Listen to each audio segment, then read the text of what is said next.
do we need to go outside, especially when we have stuff on Disney Plus like WandaVision. And we Hmm. are finally reached the crescendo of our episode here and talk about this 9-episode miniseries that came to Disney Plus. Of course, WandaVision, let's give you the breakdown, was first announced in 2019 in Hmm. front of Hall H at San Diego Comic-Con. It was fleshed out even more less than 30 days later at D23. Talk about, man, a flashback. Can you remember think about that. That's the last time we had conventions. New York Comic Con, I believe, was the last massive pop culture gathering. I think that there's been some smatterings of some small conventions Yeah. throughout the Yeah. United States, people trying to uh, buck the system when it comes to COVID. Hmm. But for the most part, I think New York Comic Con in the fall of 2019 was one of the last major comic conventions. I think I had heard that Rio may have done one, but I think that was still virtual. Mm-mm. But think Yeah. about it, that run we had in 2019, you had San Diego WonderCon. Comic Con, which blew the ECC. fucking roof. Well, you had ECC, but you blew the roof off with Comic Con 2019, with the San Diego 2019. Then you had D23 that Hmm. absolutely just just raised the bar even more by giving more information about this upcoming projects. And of course, what they announced um, in those two presentations was WandaVision, Falcon and the Winter Soldier, Loki, What If, and I think that was it. They did announce that Black Widow was getting her own movie in 2019. They did announce Blade also was getting a movie. They announced not much. Doctor Strange: The Multiverse of Madness. Yeah. They did announce. I'm trying to think of what there was, because it was a really cool presentation. Um, but they hadn't announced Guardians of the Galaxy yet. They announced Black Panther 2 They at did. D23. Now, so they make all these big announcements, right?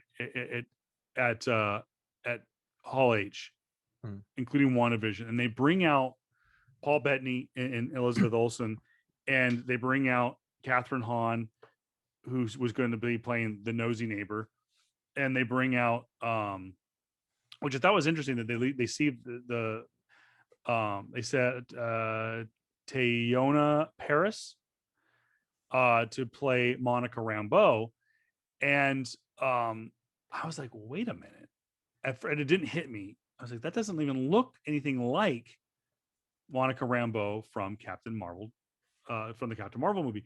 But I was thinking of her mother, Yeah. who was, oh my gosh, not Monica. It was, what was the mother's name? God, dude. Yeah. Let me go find it real But quick. anyways, but that's what I was thinking of. I'm like, wait a minute, well, I'm confused, and then I realized, oh, it's the girl, it's the daughter, and I'm like, oh, well, yeah, that would be her. She's probably in her 20s or her 30s by the time this rolls around. So I was intrigued. Obviously, there was a lot of rumors.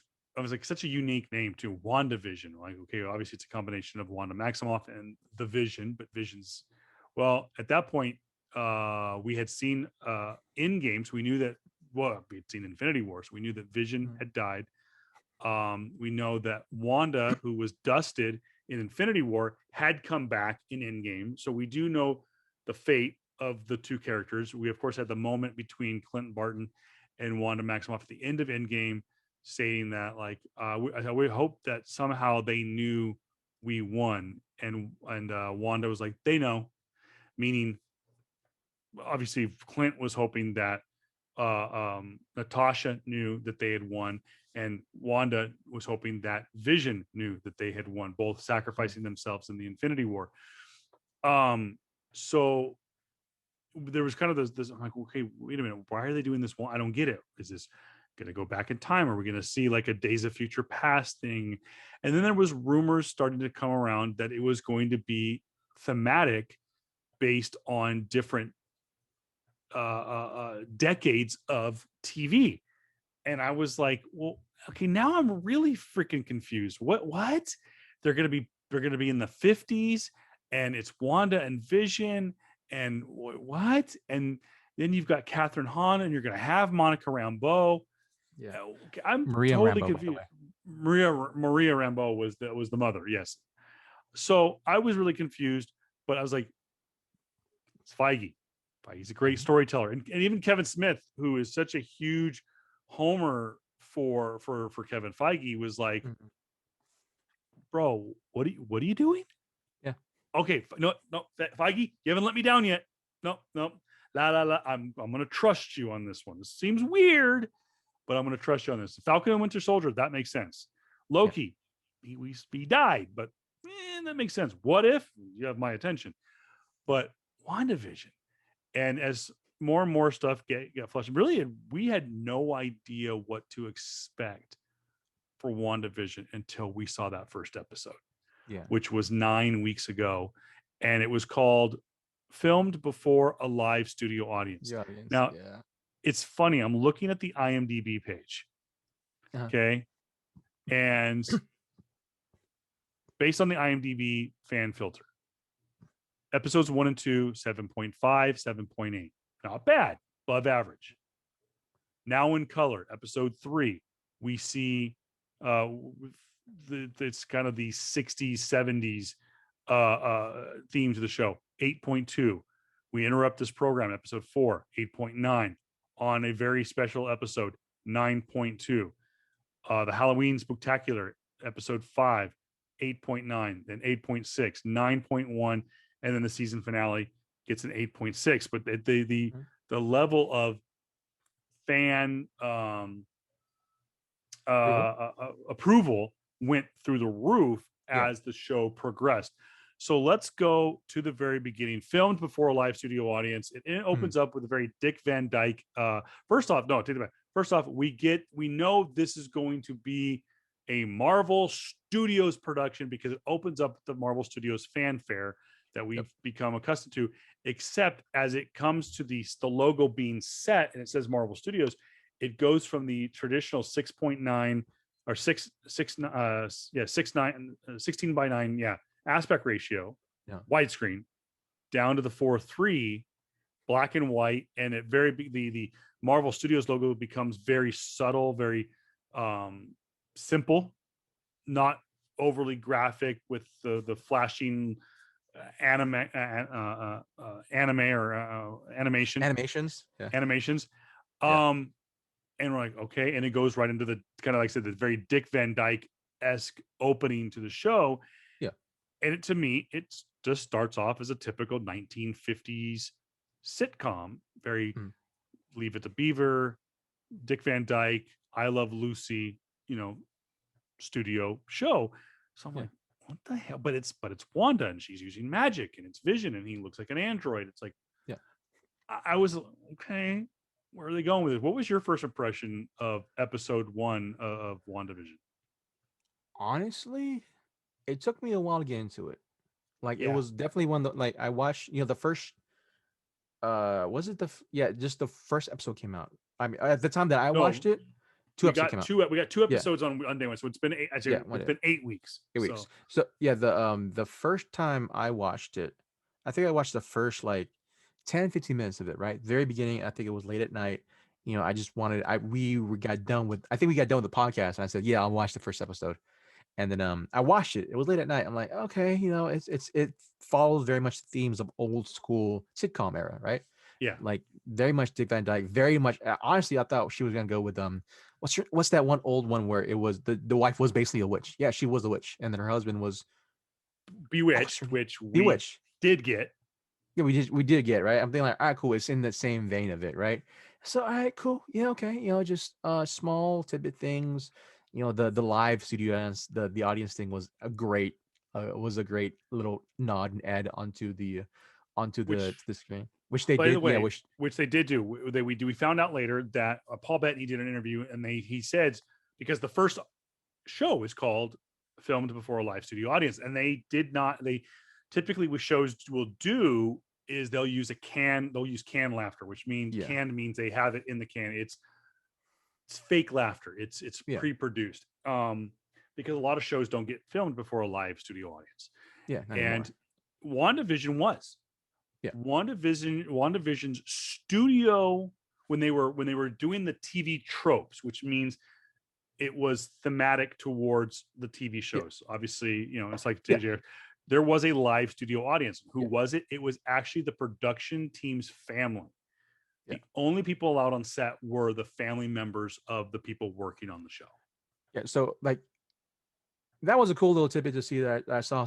I think I went up to the part where Vision's boss and his wife came in, and then like, and then it was up to that point where like, I'll watch it another day, right? I was tired already. I came back, watched it again.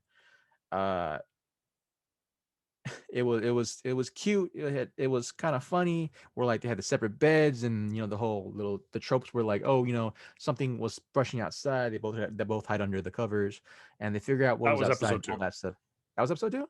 That was episode 2. That was the very beginning of episode 2. Yeah. So I watched that one too, and so it gave me enough to want to continue. Yeah. Right. That was the thing, right? I watched it. It was a very cool like throwback. All right. I was like, all right, cool. Marvel was playing with house money type of thing, right? They could do whatever they feel like, right? They're trying to tell a story. I can't judge it. I can't judge it right now when I'm even saw technically only two parts of the story. I got to watch the whole thing and possibly, what are my final thoughts on it when you view it as in its entirety, right? Yeah. And so I'm like, all right, cool. At least I'm interested enough to continue the story. Some cool things were in it. Some small little tidbits where you were hinted at, like, all right, cool. Maybe she's in control of this thing. Maybe she's not. How did this thing come involved? Or is it just on her mind? All this stuff. Like there were the questions that I was asking made me more intrigued in the story, if that made any sense, right? I wanted to know more why was this happening, type of thing. And yeah, to continue onward with the following episodes, I somewhat got my answers. Yeah. And I looking back at it with rose-colored glasses, at the very beginning, I wouldn't be surprised. I'd be lying if I said that I was watching episode 1 and went like, oh, this is not good. I had moments of I put myself in the shoes of someone who has just watched the Marvel Cinematic Universe. They don't know comic books. They don't know the deep dives.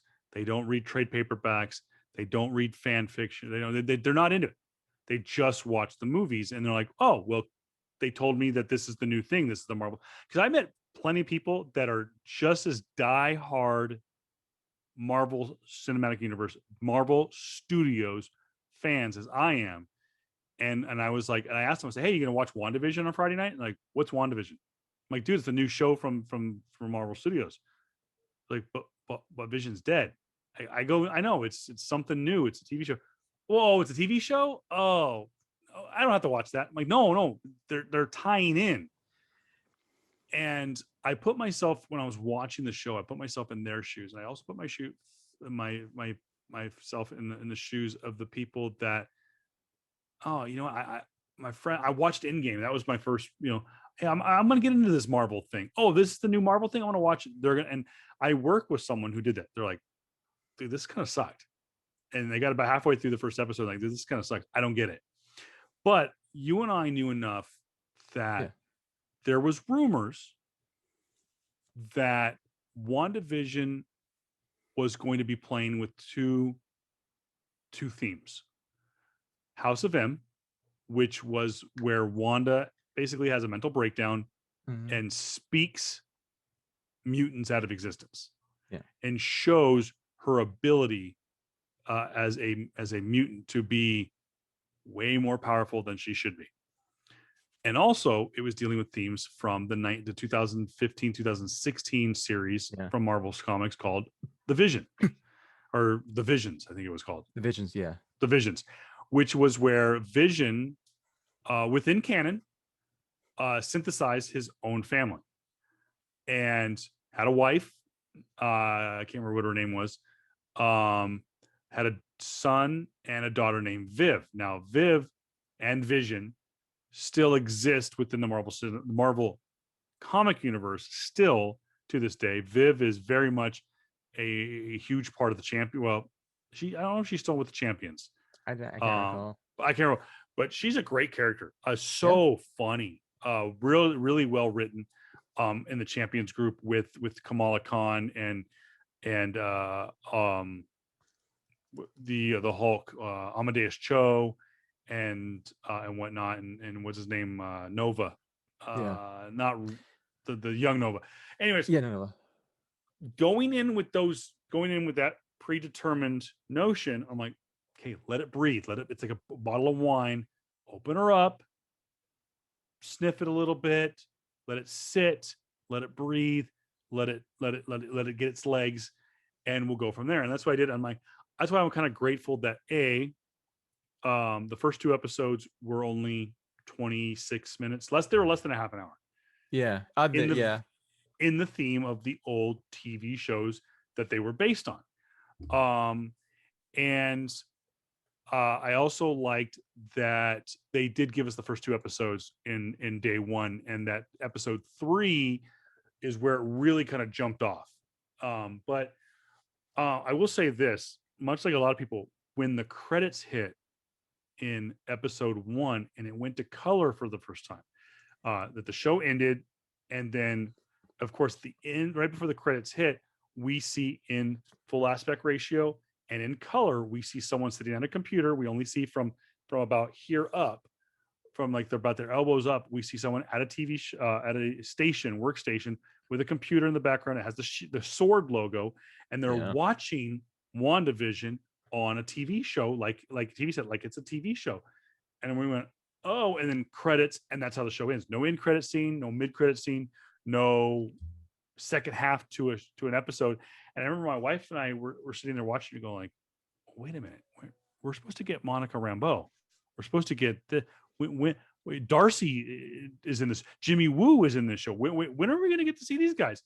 And then we saw episode 2, Yeah. and we see I can't think of her name now, but it wasn't Agatha. It No, was Monica. I'm talking about Monica Rambeau's her Westview character. Oh yeah. I can't recall either. Hold on, I'll pull it up. It was oh no, it's not. Freaking IMDb, you dropped the ball. But it was, where'd it go? WandaVision. Geraldine. She played Geraldine in episode 2, and I'm like, oh well, there's Tayona. But why are they calling her Geraldine? So I'm like, okay, again, just let it breathe, Kevin. Let it breathe. Let it be a bottle of wine. And I will say, I did feel a little bit let down after the first 2 episodes, but at the same time, it was so weird and so unique that I was like, I can't wait for next Friday. I got to see this. So after the first 2 episodes, I was intrigued. I wouldn't say I was hooked.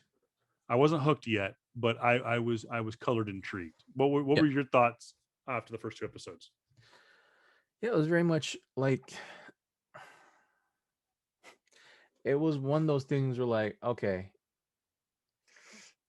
I thought I was gonna be one of those things like, I'll just finish it. I'll just probably just finish it, just say I watched it, and just give my 2 cents about it during the podcast, or during people who ask me my opinion about certain the X-Men format, or not the X-Men, the Marvel format, right, of things. Yeah. What do you think about this? What do you think about that? And for me, I'm like, all right, cool. There's some stuff in it, right? I didn't think too much of it, right? And I feel like for me now, well, yeah, for me now, like the best things, the best things come from when I have super low expectations, and like my expectations were still low after the first 2, right? It was still enough to say, okay, I'll give it a couple more episodes. I'll see what happens. I'll let it kind of just sit. I'll let it breathe. I'll let it do its thing to try to win me over, right? And yeah, I did that. There was the one thing that really stuck out to me was when she found that airplane, The helicopter, right, in the bushes, and it was first thing that really caught my eye, right, because of course everything was in black and white, and that's the only thing in color you see. And then how the change from like everything going from black and white to everything just beautiful color and display. And hey, man, that Marvel money is really paying off when you really, even without HDR, that thing pops, right? So I'm like, Yeah. okay, cool. Artistically, this is cool. I understand what they're trying to do here. They're going for that whole theme of like going through the ages of well, not going through ages, but like going through some forms of like, what do you call it? What's the word I'm looking for? Meta, not metaphysically, but in meta form, they're looking at it in the sense of like, all right, this is the formats of TV throughout the years, right? And that was the other thing too that I found out in an interview that the creators of WandaVision said earlier this week was, Yeah. as the like, okay, for example, episode number 1 based Hmm. on I Love Yeah, Lucy, but Leave It to Beaver, Dick Van Dyke. um Dick Van Dyke, filmed in the 1950s. So they Hmm. went back and they filmed these shows, the scenes on a soundstage, and used equipment or filters Hmm. similar. They made it seem like not just by going into a post edit, like, just saying, okay, here, Mr. Editor, make this No, look like it was filmed in 1955. No, they were they super used they, authentic. they were super authentic, and they shot it from the get-go. So the cinematographer, the guy who shot the movie, to the point where I think in some cases they said they still used working cameras Hmm. that were used back then on these sets. So they were using cameras from 19, just for the sake of argument, 1955. Yeah. And that's the way they, and much like what's his name? Oh my gosh, Quentin Tarantino does. He likes to shoot with old equipment to give that different feel, that raw feel to it. Hmm. When they shot the second episode, which was more like Bewitched, Yeah. um, and I Dream of Jeannie, same thing. It was meant to be shot like it was in the late 50s, early 60s, black and white. It's a little bit Hmm. cleaner, it's a little bit smoother, but still Yep. that 4:3 ice. So they used equipment from that. Like you said, now in color, the episode 3 we got to, which was based on the Partridge Family and That's right. the Brady Brady Bunch. Bunch. Yeah. They used what they shot in the 1960s and the 1970s. What I did took away from episode 1 and 2 was, again, I went in with open expectations, but at the same time knowing in the back of my head, okay, the possible themes of this show are House of M and the Visions. So I knew that something bigger is controlling this this this environment, this world that Wanda and Vision are in. Yeah. So I went in there with that mentality. Episode 2, when we see, like you said, we see the break in color. We see the helicopter in vibrant red, and I was like, wait a minute, it's red and gold. That's Iron Man, but Yeah. it has the sword logo on it. The pool scene with Oh Dottie, yeah, yeah. That's right. and you hear Agnes say, oh, the devil's in the The what did I details? say? The Not that devil's was in in the details. details. Yeah. The devil's in the details. So I'm like, and so that's where I started going, okay, who is pulling the strings? Who is controlling Wanda? Is she under some kind of spell? And of course, at that point, the long standing tradition of season 1 of WandaVision began. When, who is, when are we going to see him materialize? But where is Mephisto? That was when I began to think we are going to see Mephisto. We're going to see the Hmm. Marvel's version of the devil in that's who's pulling the strings. Now, when I was announced that Catherine Hahn's character was named Agnes, I immediately went into research mode and I came up with Agatha Harkness. Yeah. I just knew from the get go that somehow, somewhere, she has a connection to Wanda Maximoff in the comics. Yeah. It's right there. Her name is Hmm. Agnes. That's got to be Agatha Harkness. So I'll put a pin in the tote board over here. Now it's going, okay, we got that. Where's Mephisto? That's where this episode 2 was when I was thinking, well, Mephisto can take any form. The devil can take the shape of anything. Can he take the shape of a blonde, you know, Hmm. neighbor lady in the form of Dottie? Hmm. And so that's why I was like, I got you circled right there. I'm on to you, Dottie. That was what I took away from the first two episodes. Mm. And like you said, when at the end of episode 2, it went into that color mode, I was like, okay, maybe this is where we get introduced into, are we time traveling? Is there something I didn't know fully. I was like, that's where I was like, okay, are we under some kind of control, or are we actually time traveling? And at that point, when it shifted and you see Wanda turn into color and Vision turn into color, it's like, okay, maybe it is Vision, or maybe it is someone else pulling the strings. We're not time traveling. There's something bigger to this, is what I Yeah. at the end of episode 2. Yeah. I definitely from episode 2 to 3 and to actually even 4 onward, like, oh, what really kind of helped too, even though there was definitely a big hint of it in the very first episode with his boss, right? Where Yeah. it very much felt like the other characters, right, in the acts were kind of unwilling, right? Like, what are these Yeah. characters? Are these other people there? Are they figments of the imagination? Are they just random people, or are they unwilling replicants or Participants. whatever have you, Yeah. participants in this whole thing? And we see that a lot more in, I think, 3 and 4, where I think in the start of 4, or was it start of 3? It was 4. No, sorry, 3. Like, particularly when what's that one neighbor, Herb, Yeah. right? He was cutting through his stone wall. That was 3. Yeah. That was 3. Yeah, we're like, That was and 3. and Vision goes out, right? And we see this moment of like, huh, something's not right here. Even that the characters themselves think, huh, something's not right here, right? Something is not in its place. And I'm like, okay, cool. There's that old trope of like, we know that as the viewer kind of is signifying that finally the characters on screen are kind of like understanding that something is amiss, or something is Yeah. not in its place. And so it was cool to see that portion where like they're also trying to unravel, through the eyes of Vision, we're unraveling this mystery of like, what the hell is really going on here? What is happening? And of course, the awesome thing too is that, if I remember correctly, in episode 3 we get the kids.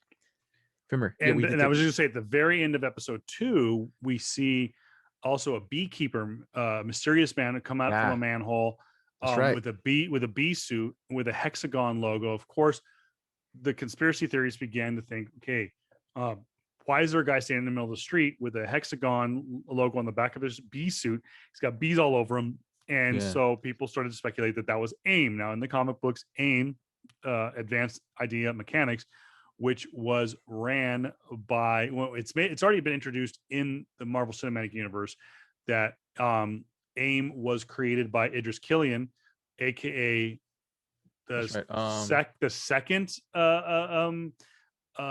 Mandarin. Well, the first Mandarin technically was Yeah. Kevin Flattery, Yeah. whatever his That's right. name was, Yeah. was Sir Bean Kingsley. Yeah. And then, of course, it was unveiled at the very end of Iron Man 3 that Idris Killian was the Mandarin, and that Yeah, he the was Mandarin. pulling the strings. Yeah. But But like, we know yeah, just now that's not true. yeah, just going on. What was the episode where like where both where Vision actually sits her, I think that was in the later episode, where Vision sits her down. That whole thing where she blinks backwards, right?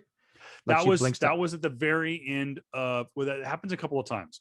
Yeah. It happened first at the end of episode 2 when Where Wanda sees the beekeeper and she goes, no, and it then blinks back. rewinds. Yeah. And that's when we unveil that she's pregnant. And that gets us to episode 3 where, yeah, she's pregnant with twins. That's right. And it started from that point onwards to me like, all right, cool. Rather than this happy-go-lucky type of TV show, or like this trying to call back to like the love letter of like old TV, it started to be more of like a horror setting for me, right? Yeah. It's not more so psychological, but more so a little bit with a tendency of going to the horror. And going onwards to episode 4 and 5, good God, does it amp up the horror. It amps up the horror like significantly, specifically when in episode 4, even though I think we kind of passed episode 3, where like where when we find out that Geraldine is somebody else, and that she is casted out by Wanda. The start of episode 4, man.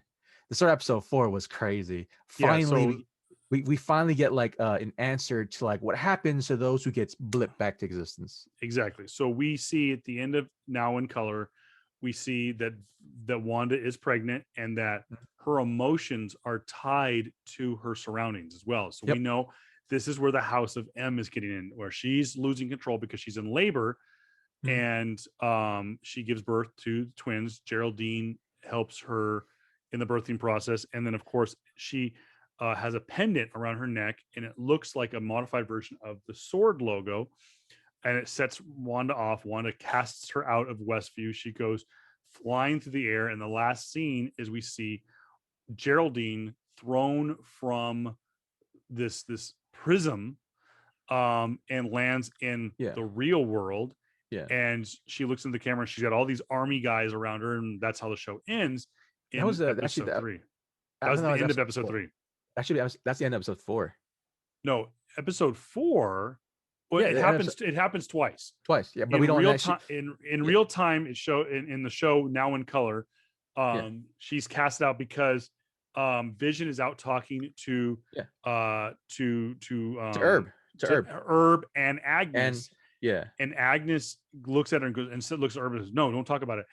And she goes, "Hey, where's Wanda?" She's like, "She's inside with Geraldine." And that's where they go, "Geraldine's Geraldine? not from around here. Who's Yeah. Geraldine? She doesn't have any family. No one knows her. You should She's be in the really house. worried about her. You should keep an eye on her."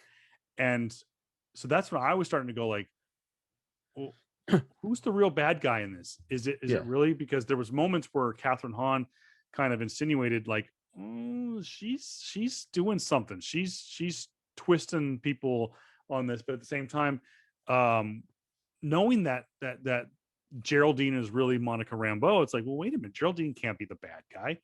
And then Mhm. she's cast it out, and of course, that brings us to the opening of episode 4. And episode 4 opens after the Marvel Studios logo opens with, which I thought at first was a, and I'll bring it up real quick. Give me a moment here and Mhm. go with me on this. Mhm. And I think it was done on purpose. Was Oh, no, I'm not going to be able to find it. Crap.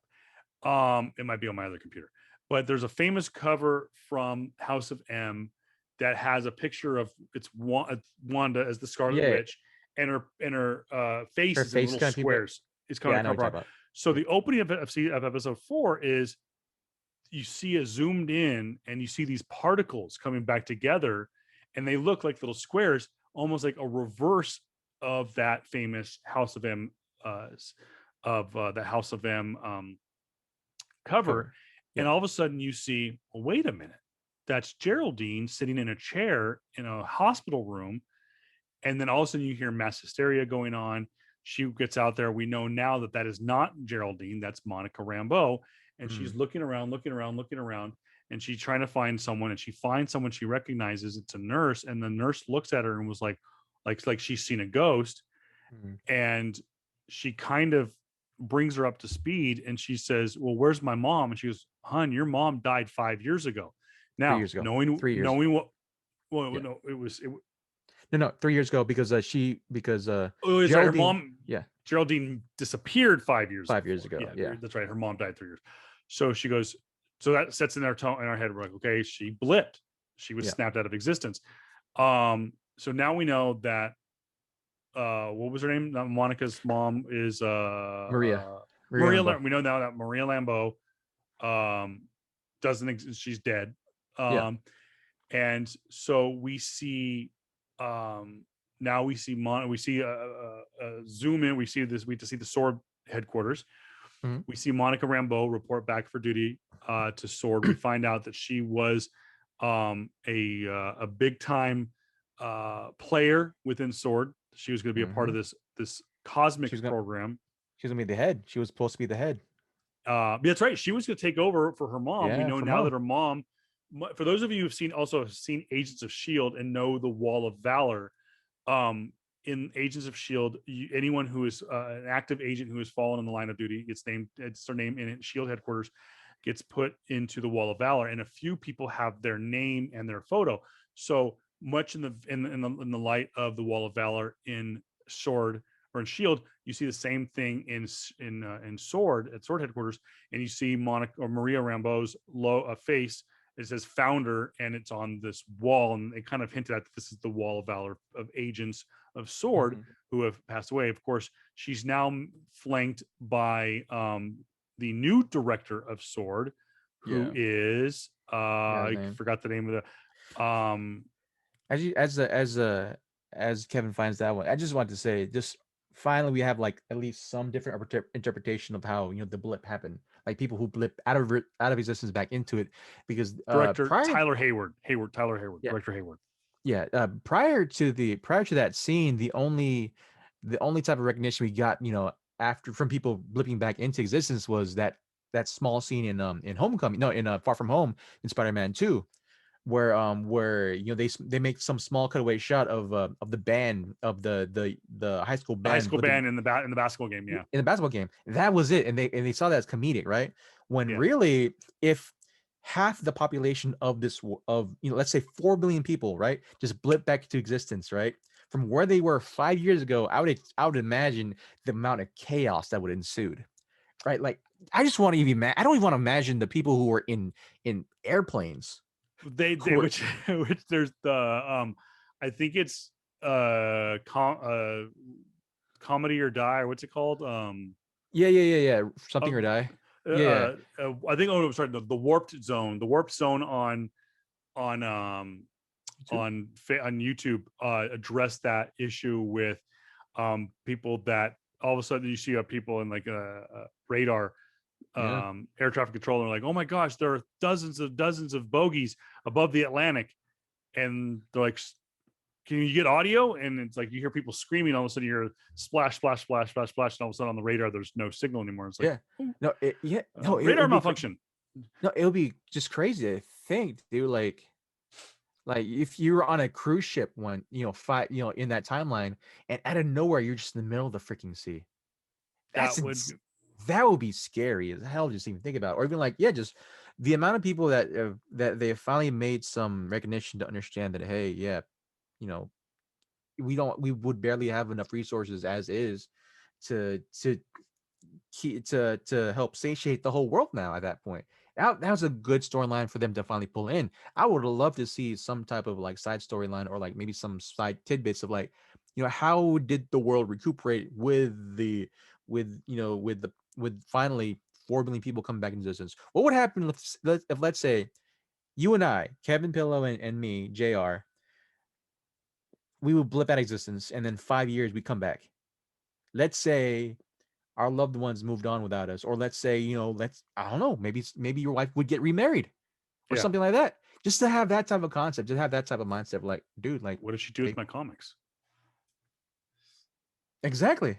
Hey, right? if we got, knowing what we know now, and that in real life there was a infinity gauntlet, and there's a real life mad titan that blips us out of existence. We snap out of existence for 5 years, we come back. Does Chick keep our pull list going? Or did she get blipped? Or did she get blipped? That's what I'm saying. See? And JaVale's like, I get all the variants now. It's good to see him, by the way. Shout out to JaVale. I got to see Q for the first time in many months, and it was funny to see that he, even if you run the shop, he can't get his hands on certain comics. He was so mad because there was a retail variant that he wanted that Candace got before he could get his hands on it. So obviously Candace being Jared's sister, my sister. So episode 4 is where it's a good middle arc. It fills the gap, tells us the story.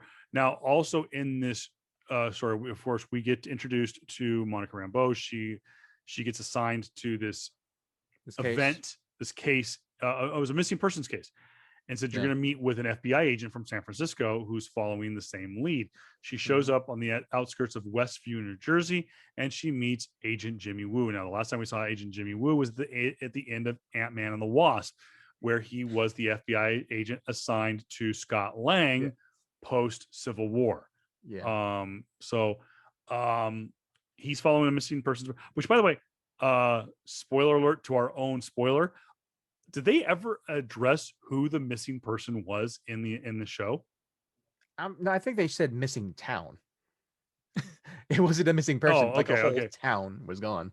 So Yeah. on the edge of Westview, we learn that there is also a bit of amnesia being um uh happening to Yeah. people surrounding Westview.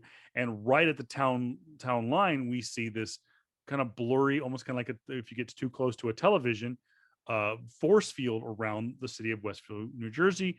Mhm. Of course, in typical Rambo fashion, Monica wants to touch it, so she gets too close, she gets sucked into it.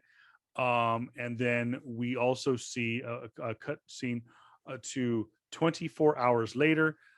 We see a army truck zooming through the woods or something like that. And in the Yep. back of this truck is Darcy Darcy Lewis. Last time we Lewis. saw Darcy Lewis was in Thor: The Dark World. She Yep. was still an intern with her own intern. Yep. And we have found out now that she is a doctor. She has her doctorate of astrophysics, and she has been assigned to this case because, well, let's face it, if you've got a doctorate in astrophysics and you've worked alongside the God of Thunder, you're assigned to a sword case. Yep. So we now have Darcy Lewis. We have Jimmy Woo, who last was seen with Monica Rambeau. And we also now see Director Hayward all converging on Westview. And I believe it's in this episode that we find out that Wanda coded into Wanda's hex, because I think that's what they end up calling it, because they find out that it's a Gone. hexagon shaped Yeah. force field around Westview, New Jersey. So they start calling it the hex. Well, there's a form of radiation that is being emitted from the hex, and Yeah. they're trying to figure out what it was. And Darcy goes, "Well, wait a minute. It's similar to that of a signal that was sent from like satellites Yeah. to television sets. It's a television signal." So he goes, "Get me an old TV set," and that's ends up being the TV set that we see at the end of episode 1. Is Darcy finds a way to tune in like we used to be on our TV with the rabbit ears. You had to put some tinfoil on it and aim it, and then you got it just right. And your dad said, "Don't move. I want to see my program." That's kind of what she was doing. She was trying to lock in that signal, and she finds what she names, which Darcy names Wandavision. She names the Mhm. show Wandavision, which she sees in the credits that's actually what Wanda is projecting in her world anyway. So she's watching this like it's a TV show. She's binge watching WandaVision as it's happening and trying to piece together what's going on in there. And then, of course, inevitably, she sees as she's watching, we're in episode 4, but she's watching WandaVision episode 2. She sees Geraldine and she goes, "Well, wait a minute, what the heck is Monica Rambeau doing inside the hex?" And that's where it starts to get a little interesting. And Yeah, I will then, say, yeah, I will say one of the parts for the horror, I know that we're gonna be jumping around a little bit more too, is that when they re-show Monica being flung out of out of Vision's and Wanda's home, and that she and Wanda, of course, just is going to magically, reassemble her wall and her bookcase and all that stuff. We, for a brief moment, and I know that they play this a lot within the show. For a brief moment, we see how Vision's supposed to look like, and that's when I instantly know, oh snap, this is a horror show. Because oh yeah, yeah, yeah, yeah, yeah, yeah. when Vision comes back in, right, and he goes, Wanda, where's Monica? And when Wanda looks back at him and she sees the destroyed, sunken head, gemstone out of it, the mind stone out of his head, Vision, I'm like, oh, okay, they're kind of dealing with like a little bit of horror. And granted, this is, for those who don't, or for those who do know, and for those who don't know, the show was supposed to lead straight into Doctor Strange 2, The Multiverse of Madness. multiverse of madness. Yeah. It was supposed to be that, right? We're supposed to get WandaVision and then Multiverse of Madness, and then we're supposed to kick off Phase 4, right? Yeah. But of course, COVID happened, and then All hell all broke this loose. happened. All hell broke loose, basically. But then we see those remnants of certain themes propping up into WandaVision. We see this horrid Yeah, that's view right. this horrid view of Vision, and we see just the kind of like delirium slash like decaying the state of Wanda's psyche, right? Kind of just coming down. All right, cool. We kind of know a little bit more. This might be all Wanda.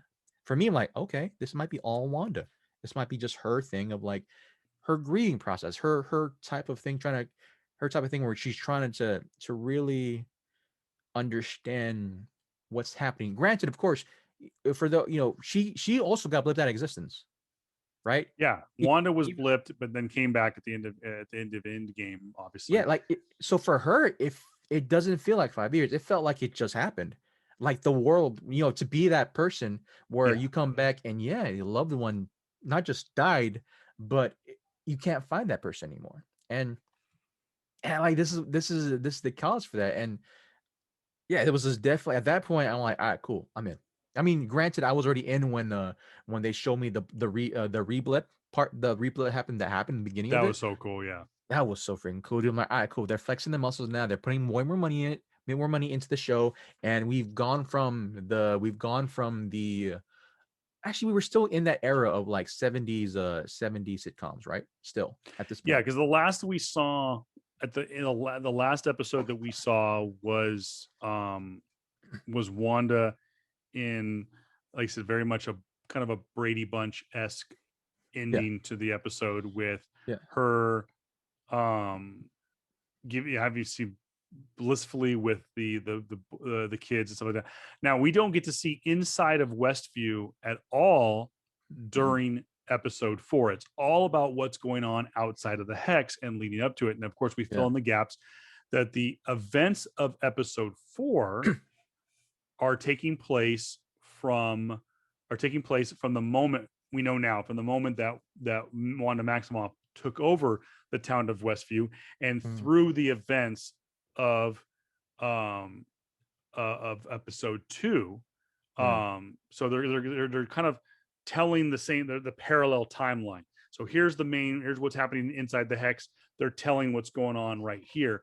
I'm using hand yeah, gestures on the YouTube channel.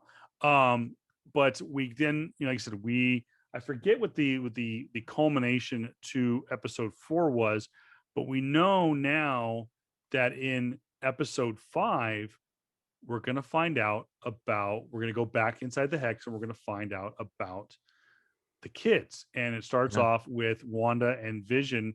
Like any other parent who's had newborns, they're dealing with the insatiable, uh the kids that cannot be put pleased. They're just crying nonstop.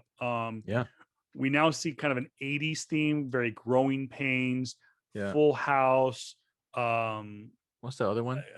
there was Step by growing step. pains, step by step. Yeah, a little bit of everything from the 1980s. Yeah, And I know that, like, with Wanda, she's wearing flannels and like overalls. And I know that originally there was talk that that was very much like a nod to Roseanne, yeah, and whatnot. But we're now seeing back inside the hex, and they're dealing with being parents. And we now see Agnes again coming in, and she's wanting to get involved, and she's trying to soothe the kids. And she goes, "Oh, look, you're just a little spray of perfume will soothe the children." And then yeah. next thing we know, they're growing. They're now adolescents. Yeah. They're Yeah, they're little they're kids. older. They're Yeah. like 2 or 3 years old, and they keep growing with throughout the episode. And I've also go ahead. No, what I love too about the scene too, actually before that is when Agnes comes in, right? And she messes up her lines. Oh, That scene, that's right? right. That's right. That was an amazing. That was an awesome scene for me because it was that like weird thing of like when your characters they fourth wall break you, right? But like it was done in a way of like, oh, should I just take it back from the top? I can do that line again if you want me to, type of thing, right? Where like finally, I've never. Well, actually, I can't quote me on that. But like, don't quote me on this. But like for me, it's been a minute since I've seen like the fourth wall breaking with characters, you Yeah. know, with their own characters, right? This whole thing of like the meta world not really digging deep into their own psyche yet, right? And so that was a cool way to see how it play out. And yeah, it just very much felt more into that horror genre type of thing. Where like, okay, every character is scared, is genuinely scared of these two, of these two individuals, right? Because they don't want to mess up. and having Agatha go back and like, I can redo the lines if you want me to, type of thing, and like them just laugh it off. They just laugh. "Man, what are you talking about? No, just laugh it off." And that was But just that was cool to me. That was really and really a really great that line. that was the moment that snapped Vision. Yeah, Vision now became apparent that there was something else going on. Now, he also was kind of apparent that something strange was going on yeah, when they see the beekeeper at the end of episode 2, and she says yep, no, and all of a sudden they're rewound into the living room, yeah, but she's able to use her pregnant belly yeah. That's to right. distract Vision, and it's all forgotten. But then you get into, well, she said something different that she wasn't supposed to say, and she Yeah, goes, "Do you want me to try that again?" And that's when Vision goes, "Well, wait a minute, wait, what?" yeah. And maybe in that whole episode 5, is Vision starting to Questioning. break down the walls and question what is going on in Yeah, Westview, to the point where he then is able to use um, his his yeah, phasing technology yeah. to get into the mind of one of the guys that works in the office. That's right. And we find out that Wanda is in control of this whole town, and that they are under her mind spell, Hmm. and that they're being tortured. And that's where, again, I was like, oh my gosh. And it makes sense now looking back. But even then, I'm like, this is a dark, twisted show. And Yeah. it wasn't until you just mentioned it, I was like, Doctor Strange 2 in the Multiverse of Madness was set very, again, on the same stage as we were Yep. introduced into WandaVision. Kevin Feige said, we are going to do much like Ant-Man was a heist movie, that Winter Soldier was a political thriller, that this movie had that theme, and this movie had that theme, that Doctor Strange in the Multiverse of Madness was very much going to be a thriller. And I remember the director, I can't remember the name off the top of my head, said no, it's going to be a horror movie. And then there Mm. was an argument on stage, and Yeah, he making face. says, he goes, I like to be rated, I like to be rated R, but I know it's not going to happen. Yeah. And Feige basically said, uh, if it's good, I don't care what I don't care what rating it is, but along those lines. So they were kind of tit for tat on the stage. But yeah, it makes sense now that you say that, because from the get go on that very same stage, Kevin Feige and the original director of Doctor Strange 2 said Doctor Strange was going to be a horror movie, or a Mm-hmm. horror themed movie, much like we saw with the New Mutants. And I'm wondering, JR, if that, with the Titanic bomb that was the New Mutants, which was very much a horror movie, Mm. that is what kind of led to, with all the reshoots that they had to do, that I think Kevin Feige saw the writing on the wall and said, maybe we shouldn't do a horror movie." I, But these themes on WandaVision were already kind of set in yeah, stone. I don't know. To go. I mean, New Mutants was plagued from the beginning with like just certain aspects what they Yeah, wanted to do. Granted, from just like the movie's supposed to come out back in 2018 or 2017 actually, and the movie just finally released like the end of last year. So we know, or not the end of last year, but like near the middle of last year, and so we definitely know what plagued that whole development cycle, and and the way it's just hard to make horror a full-on horror movie with the New Mutants, right? Granted, the New Mutants, the New Mutants, like how it first started off was definitely about that horror in a certain sense, right? You had the first arc of like being the demon bear, right? But you also yeah, had Legion, who was a great freaking character, great freaking series by the way, too, by FX, and that he was a not integral part, but he was definitely in that whole horror genre as well. So that was a whole different scenario. I feel like they would have done much better if they would have just said if they just went to Kevin Feige and say, "Hey, how do we do horror with MCU?" And I yeah, feel like their first foray into this horror genre should have been with the past director that ultimately did leave Multiverses of Madness Granted, we got Sam Raimi, which is, I Who mean, it's also hard done to. horror movies. I mean, come on. You got you got the guy for a very that was the guy for horror for a very, very long time to do this. And you see a lot of his nods back in the day too, even with today's type of standards. But I feel like just the MCU take on horror. If they went full horror, full like, hey, let's have a Mephisto arc, right? And let's play certain Marvel characters, right? With what they could possibly do, right? I remember which arc was it where Mephisto I guess I still, I go back to Spider-Man where he did one last day. One more yeah, day. he's And even been though that very was much it, attached to. yeah, even though that was a horrible freaking arc to begin with, just the whole aspect of like, okay, at the end you're still gonna lose both the people you love. It's still very much a horror element to kind of surmise. And it was to see little sprinklings of this within the Wanda vision within WandaVision is still very good. It's Yeah, still a very good aspect because that means that gives actual horror writers a chance to say, hey, maybe I want to get into superhero movies. Maybe I want to get into MCU and do a legit horror movie. Scott Derrickson was the director we were thinking of that did Doctor Right. Strange 1, and it was originally attached to do Multiverse of Madness. Yeah. So we get to we're in episode 5, which of course we mentioned was titled on a very special episode. Now, mind you, all these these show titles are very much dipped in the tradition of old television with the names, and of course you have in front of a live studio. They're kind of thematic towards old TV show. Now, as we mentioned before, the Vision begins to unfold Wanda's uh, uh, uh, her hex, so to speak. We'll just use the word.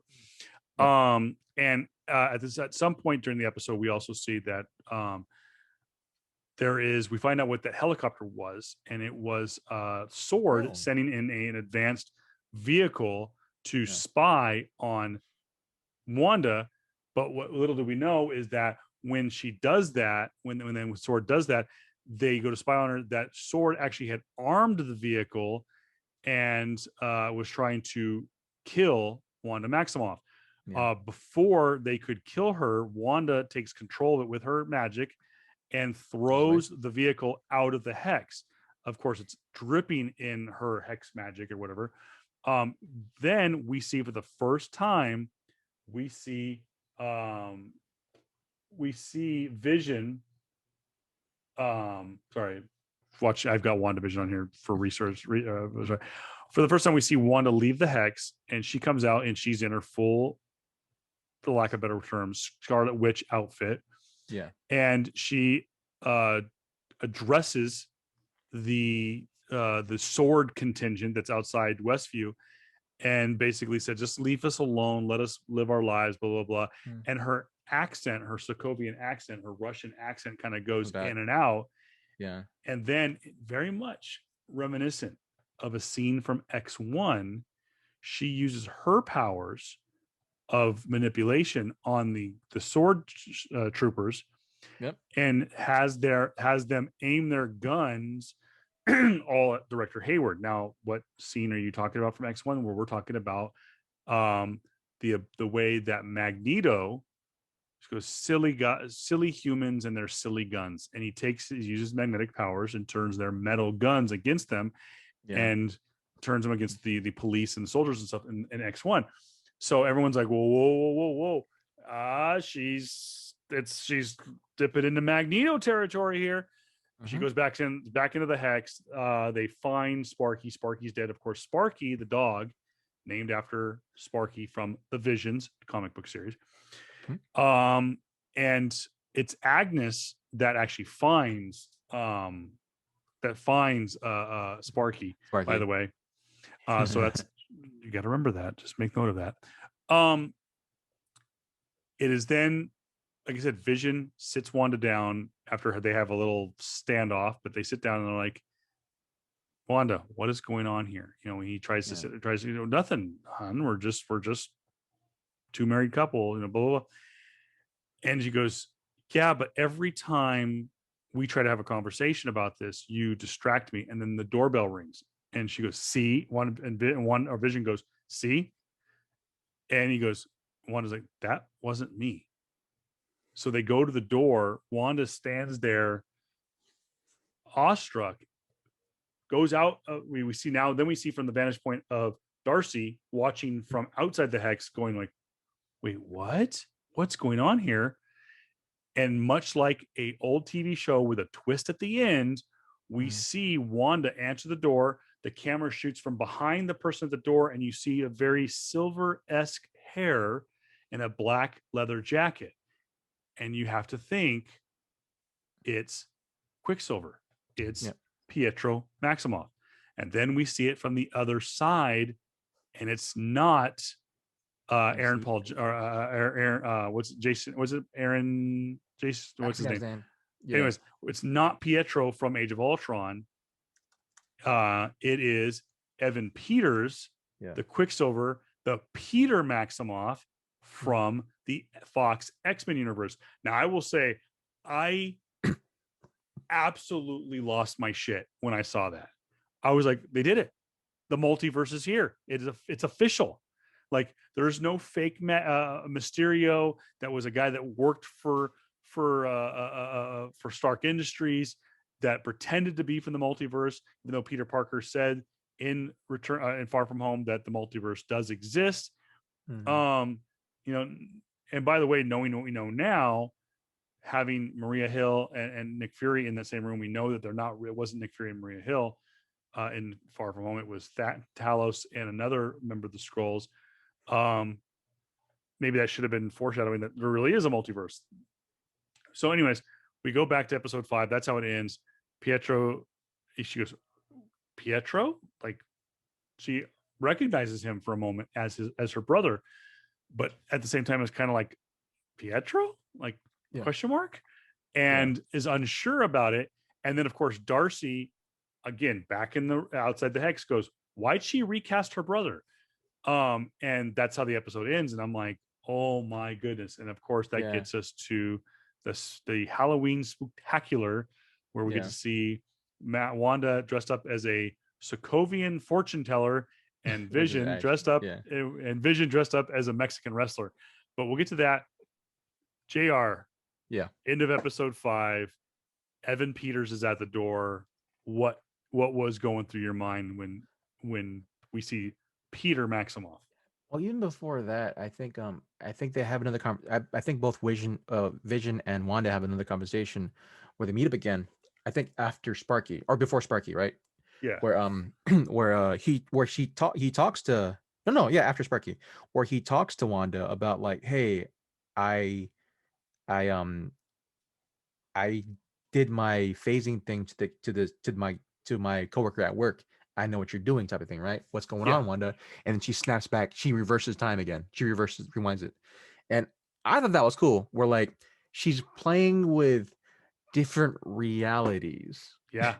She's constantly, this whole theme of like her playing with different realities is a constant theme in the show, where she wants what she wants, right? And yeah, just seeing Pietro, seeing that Pietro, which honestly, if I'm honest, man, the better Quicksilver. Yeah. If I'm being completely honest, the better Quicksilver, and I was hoping that he would, you know, survive the renewal of the mutants when they get adapted into the MCU. We'll see how that happens. But yeah, I was like, oh snap, they really went there. My mind went a million places. Like, cool, we're really going House of M. We're probably doing the reverse of House of M. We're doing Aaron this. Taylor Johnson. That's what I was thinking. Aaron Taylor Johnson. He was also in Kick-Ass, which they were both in Kick-Ass. They were both in Kick-Ass, which, by the way, he made a reference to in this episode, the Halloween episode. Yeah, they both said Kick-Ass. So like, come on, man. It's so good. Yeah, and well, also with episode 5 too, it was Malcolm in the Middle episode, which is freaking amazing. Which they had that. But then going back that's episode 6. That's the Halloween episode. Episode 5 was it's episode 6. That's right. Yeah, episode 5 was the 80s. So yeah, we skipped through the 90s because we kind of think Episode Well, 5 was a little bit of 80s and 90s. it was 89s, yeah. It's and because there was a lot of Roseanne there, but there was a lot more of I Full think, House and Growing Pains and stuff like that. yeah, Full House more so. But like it was it was I mean they had the pivotal the kids had their dog killed or their dog died and they had to talk about life and rebirth and just like moving on. These themes where Vision, the person who the individual who has died, technically talking about moving on, being okay with that, and people, and I've noticed that people forgot about that bit, right, where Vision talked about that, and it was supposed to be a direct comparison to like, hey, this might be a thing to come, compare when you're looking at Wanda. But yeah, having Petro back on, I'm like, we're really doing this. All right, I am hooked. I am hooked. If I wasn't before, I'm Yeah. hooked now because I want to know what do they do with this character. Is it the Petro that's supposed to be the MCU version, or is it the Petro that's supposed to be the X-Men Fox version? Because those two are incredibly different. Yeah. And it should be noted, it has come out and said that I guess Kevin Feige has come out and said that they approached Aaron Taylor Johnson to reprise his role as Pietro Maximoff in this role and just easily fill in the gaps. But they said, I guess the director, it said nothing against him. I like the character. I like the actor, which he's a fine actor. Kick-Ass is a great movie, which, by the way, if you're a comic book fan and if you've never seen Kick-Ass, you should. It actually is a very, very good comic book movie. Kick-Ass 2, it was okay, Yeah. but they dumbed it down. It became PG-13. The only reason it was PG-13 was so they could get What's the name? Yeah, yeah, Jim they got Carrey. the Jim Carrey. Jim Jim Carrey. Carrey. Yeah. And so it just didn't work. And Yeah. by the way, having watched Kick-Ass, I knew right there that Grace, what's her name? The girl that plays Hit Chloe Girl. Grossman. Yeah, Chloe Grossman. Grace Marks. I said right there, this girl is going to be a movie star. Yeah. And she's starting to come into her own. I know that she did one for them and doing Tom and Jerry. Yeah. So she's going to be a movie star. This girl, she has it. And I really was bummed that Kick-Ass and Hit Girl didn't catch on. That the sequel just kind of killed it for me. But back onto Aaron Taylor Johnson. Yeah. So Aaron Taylor Johnson was supposed to play the character Kevin Feige wanted, but then he said the director's like, "Hear me out." The writers went, "Hear me out. We now have this whole universe to play with. We have the Fox. We have the Fox universe to play with. Why don't we reach out to Evan Peters and have him play Quicksilver? And it will just throw this show on a freaking whirlwind." And that's exactly what it did. And I thought it was a greater cast. Yes, I would love to see Aaron Taylor Johnson somehow, some way come back from the dead, but because I think he's a good actor. I think he was an okay version. Yes, I agree with you. If I had to pick my druthers, I think that Evan Peters did a better job at playing the Quicksilver character. Yep. But I think that Aaron Taylor Johnson, much like when people argue like who's the best Batman, well, this guy played Batman better, but this guy played Bruce Wayne better. Yeah. I think that Evan Peters played Quicksilver. Aaron Taylor Johnson played Pietro Maximoff better, but that's what he was supposed to do. So we get into the Halloween episode, which is actually what I've got on in the background right now. And in it, also, by the way, in the previous episode, when Wanda comes out of the hex for the moment, when she goes back in, she doubled downs on the hex. She puts this now visibly red aura around it, of course, marking kind of like, well, she's the Scarlet Witch, which she's never been called, but come on, we know that's what Wanda Maximoff is. Yeah. So now it's got a red aura to it, and this is pissing off Director Hayward to no end. And Monica Rambeau wants to do. She's like, no, let me talk to her. She'll listen to me. This does not need to end in you killing an Avenger. And good luck with that. Yeah, and also now that we go fast forward, we're in the Halloween episode. We see Vision again. He's got that sneaking suspicion, so he starts to delve outside of the town of Westview and start to go around. And again, a very horror-esque kind of a This Is Us kind of moment was he sees. Is it what's not This Is Us? What's the show with? It's just Us. Us. Or Yeah, what's This the Is Us. This Is Us is that that family show on family show? ABC. Yeah, Okay. You see the lady trying to hang the Halloween decorations, and she's kind of stuck in limbo. And yeah. then you see a single tear that just won't come all the way down. And knowing what we know now, when Vision phased his coworker, that these people are locked, frozen in time, and they're the character that they're playing is the Mhm. exoskeleton, but the internal is the real human being Yep. stuck in Westview under Wanda's powers. And also, by the way, just saw one of the commercials. Let's talk about the commercials real quick. How cool have those been?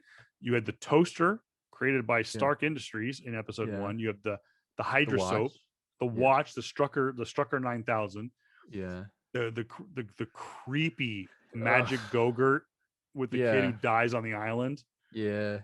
That was dark. Um, That was dark as yeah, hell.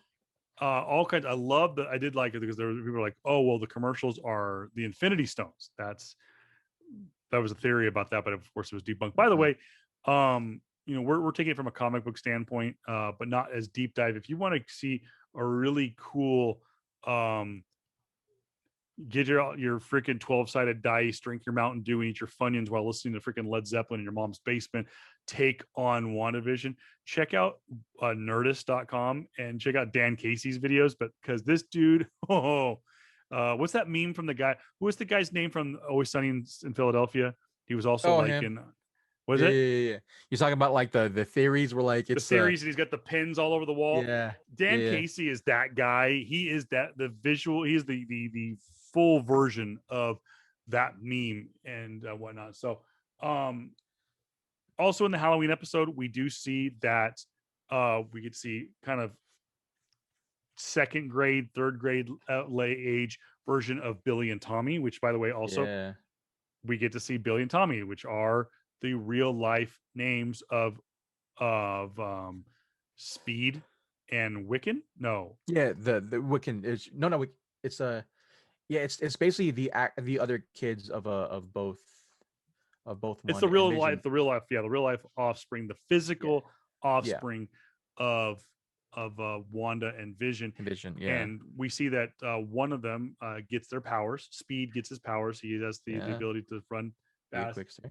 Yeah, Uh, I will not spoil the comic book versions of what happened to those two because that is a big pivotal point that I think sadly wasn't addressed in the show, but well, kind of addressed in the show, but then yeah, it was different in the comics. And I will say too, just to hopefully we got push along there. I think we're working on 3 hours right now, yeah. but just gonna push along further. Just yeah, the whole aspect. The one thing I liked is that they did not shy away from Uncle Pedro. He was No, in it. He was in it this episode. He was definitely in it this episode where he was part of the episode. They did the whole Malcolm in the Middle type of monologue with the kids yeah, first, which I enjoyed. They did the whole thing where it was Uncle Pedro. They showed his horrible, horrendous 90s outfit. 90s to 2000s freaking, yeah. With the lightning bolt. the Yeah, lightning bolt and the big and old then hair. the Wolverine hair. Oh Um, gosh. Yeah, but I yeah. I will say too, to move right along, is in this Halloween episode, we also see Project Oculus. Oh no, Project Oculus. Cataract, Project Yeah, Cataract, which we know now is um, Director Hayward's that's right. wanting to take apart Vision. We do see at some point we get a flashback to what really happened, Possibly. and that it was Vision, it was Wanda One. breaking into Sword headquarters, stealing Vision's body and reanimating him in Westview. Um, we do see a couple flashbacks again along the horror guidelines. We see Wanda kind of blink for a moment and see Evan Peters' version of Quicksilver with bullet holes riddled and dead. There's reference made to it that Evan Peters' Pietro knows that he's not really Pietro. Himself, There's yeah. also talk about anyways, I think that the reference to his body being on another continent Continent. is in another episode. But we also see him Yeah. piss off Wanda by saying, Yeah. like, "Oh, where's your dead husband?" or Oh something yeah. like that. And so she blasts him with his energy. So we move right along. We see Vision again exploring the outskirts of Westview. He finds Catherine Hahn's Agnes on the outskirts of Westview, trying to escape. He has a kind of phases her, has converses with her, and she basically says, "Well, wait a minute, where are you going?" She goes like, "Oh, I must be lost." He goes, "Lost in a town that you've grown up in your whole life?" Yeah. And she's like, "Oh, I just made a wrong turn." So she goes back into it, and she asks, "Am I dead?" And she goes, "No, why?" And she goes, "Because you are." Yeah. And which of course is a reference to Vision actually being dead. Yeah. And whatnot. So anyways, of course, that was after he phased her out. So it's actually Agnes talking. It's not the character. It's the living, breathing version of Agnes from real life Westview in 2023. Yeah. And she knows that Vision was an Avenger. She knows that Vision died in the Infinity War on Wakanda at the hands of Thanos. So that was kind of like I said, the kind of the whole theme of that episode. Yeah, I did like the Malcolm in the middle. I did kind of catch that. I don't think there was anything else really in this episode off the top of my head. There was no. They did the actual end of it where Vision tried to break out of the hex. That happened. And That's right. Which really intrigued me, because the second he broke out of the hex, he disassembled. Which that happened, and then we see I don't know if it was Tommy or Billy. I think it was was Billy the one that was the speedster, or was it Tommy? I can never remember now. Well, whichever Wiccan, right? He finds out he has telekinetic powers, or he has telepathy, and he finds that his dad's in trouble, and then he goes to his mom, and then that's when she expands the hex. She expands the hex. That's right. So she at the end of this episode, you see a bunch of sword. They get turned into a circus, which is hilarious. You see Darcy in there. She gets entranced into the hex. We don't know that until the next episode, and it was very much. They also, I think, Monica was supposed to go meet up with a contact. Yes, who was a astro or a engineer. And she, I think, was there contact that leader, or was it someone else? Well, she makes comment that she has someone who is a special kind of a specialist engineer. I can't remember if it was an astrophysics engineer or something like that, but she says, I have a friend who's an engineer, and of course led to speculation of who is the engineer. There's a lot of engineers within the Marvel universe. Of course, a lot of people were thinking that it was going to be Reed Richards. It was not. Nope. There was talk that it was going to be was it Blue Beetle? How would have been a crazy pull? Which it was not. There was talk that it could have been Wonder Man, which it was not. My theory was that it was going to be Leopold Fitz from Agents of S.H.I.E.L.D. It was not, but I still think that would have been a great pull. It ended up being just a no-name character. It was a female character, and they bring a new kind of tank, and that of course leads us to episode 7, which is the what's it called, the mockumentary, it was a mockumentary / Modern Family, The Office, Parks and Rec, a lot of that kind of themes. The opening sequence is based on The Office. And we see, and also another theme too that should be noted, that every time a new episode starts, it starts off like old TV shows used to be, previously on The Growing Pains. Well, this one, it says previously on WandaVision. Every single episode when Elizabeth Olsen says previously on WandaVision, she becomes a little bit more modern, tired, a little more monotone, a little bit more worn down. And we see at the beginning of episode 7 that she's in bed. She's like, I'm tired, and I'm tired of this bullshit. And not only that, but it's also it didn't. That was I think that's the first episode where it stopped saying WandaVision. It just said previously on Wanda. That's It right. was I think it's it was yeah. on Wanda. Yeah, and that that was interesting. That was an interesting episode per se. It wasn't. I can't say my favorite. Well, it was definitely not my. It's definitely not one of my least favorites. It's just like what happened in that one particularly. I just don't really recall. It Well, was this the is the one breaking where the fourth wall one. she's being interviewed, much like That, in the vein yeah, of Modern Family. that's right. Yeah, Um, I do remember and everything that. starts to phase out too. Things Yeah, start glitching. yeah, I do remember that was probably one of the more speaking episodes for Vision per se too, Yes. where I just love this whole concept of like having Vision, having Paul Bettany just sit down by the by the circus, right, and looking in Yeah. front of the camera and just talking about like stuff, right, With the ongoing life microphone. with the microphone and everything, and like there's like a good portion of the episode, right, is basically Wanda not wanting Vision to come near her or near the family, right, or to Yeah. come see because she was just so mad or whatever, and she's literally having the story stop them literally at a cross section at a crosswalk where one time there's like a huge, like the second turns green, a huge row of bikers, people who are biking pass by, and as well as like another one where it's finally turned green. They're trying to turn. Uh, of course, at this point, Vision and Darcy they are in cahoots now, or they team up to try find out figuring out what's the answers for. And of And course, Vision had to use his phasing powers on Phaser, her. Yeah. she was supposed to be like She was a escape strong man. artist. Yeah, No, escape an artist. That's what escape artist. artist. Yeah. Yeah.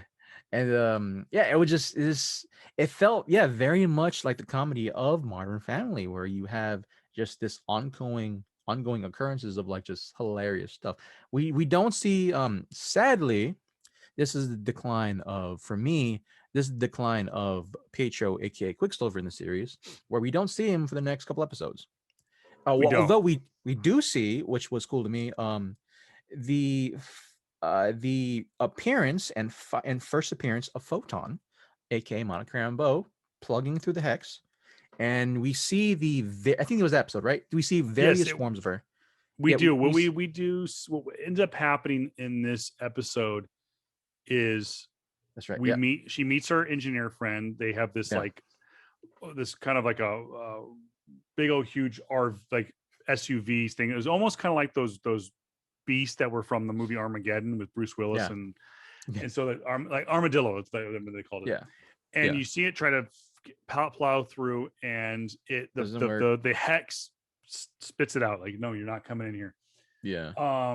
Yeah, it's so funny to see Vision Yeah, in his full Avengers outfit. yeah, but yeah, she Monica then breaks through the hex, and she's given like they've made it known before that once you go inside the hex, your molecular structure gets changed, Yeah, right? Because that it changes your appearance, it changes your thought process, it changes your reality, quote unquote, right?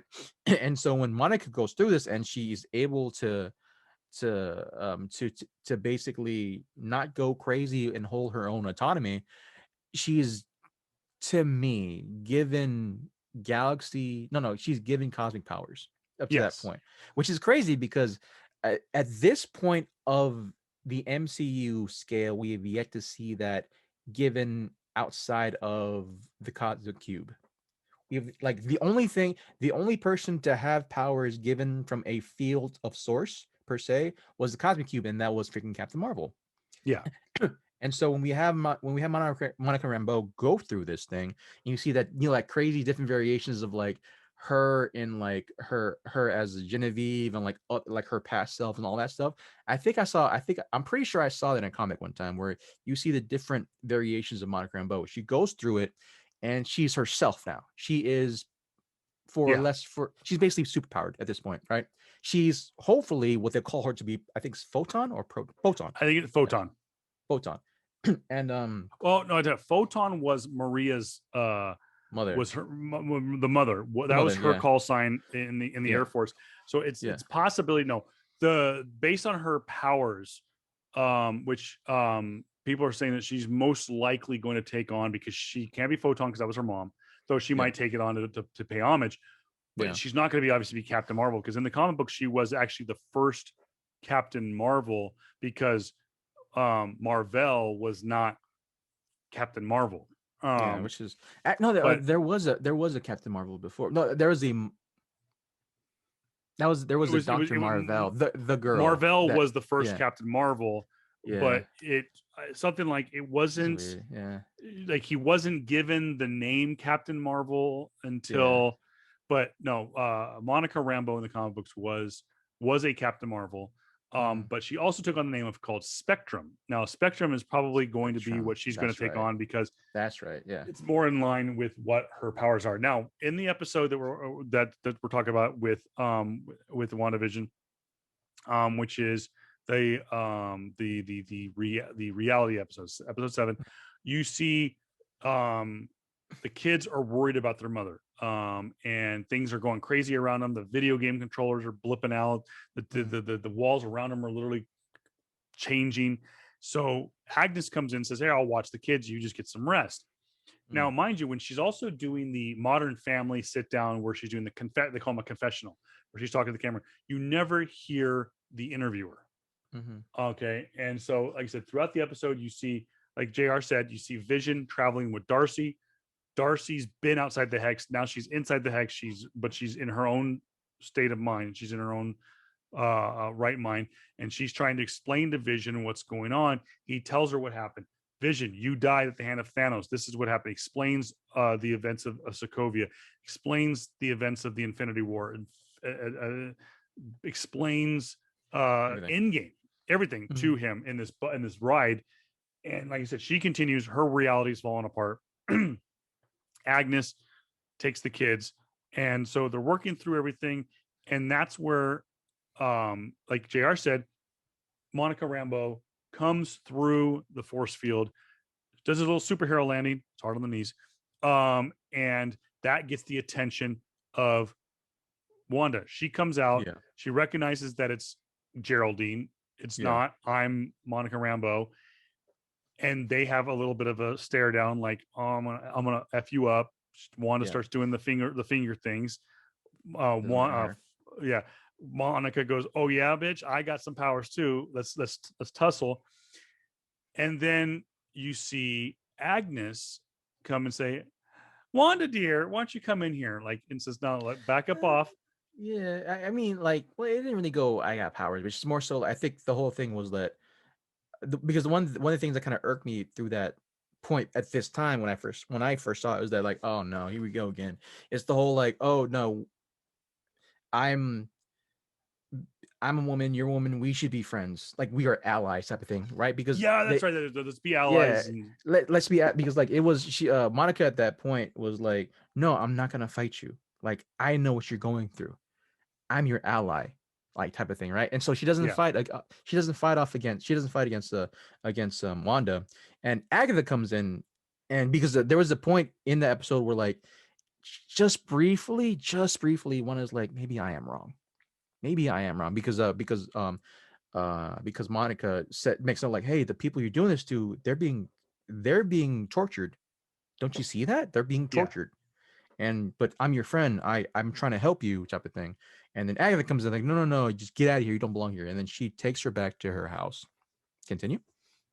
So she takes her back to her house, and she's like, "Where are the kids?" And she's looking around, and things are a little weird, and there's half-eaten sandwiches. And she goes, "Oh, well, last time I checked, they were playing in the basement."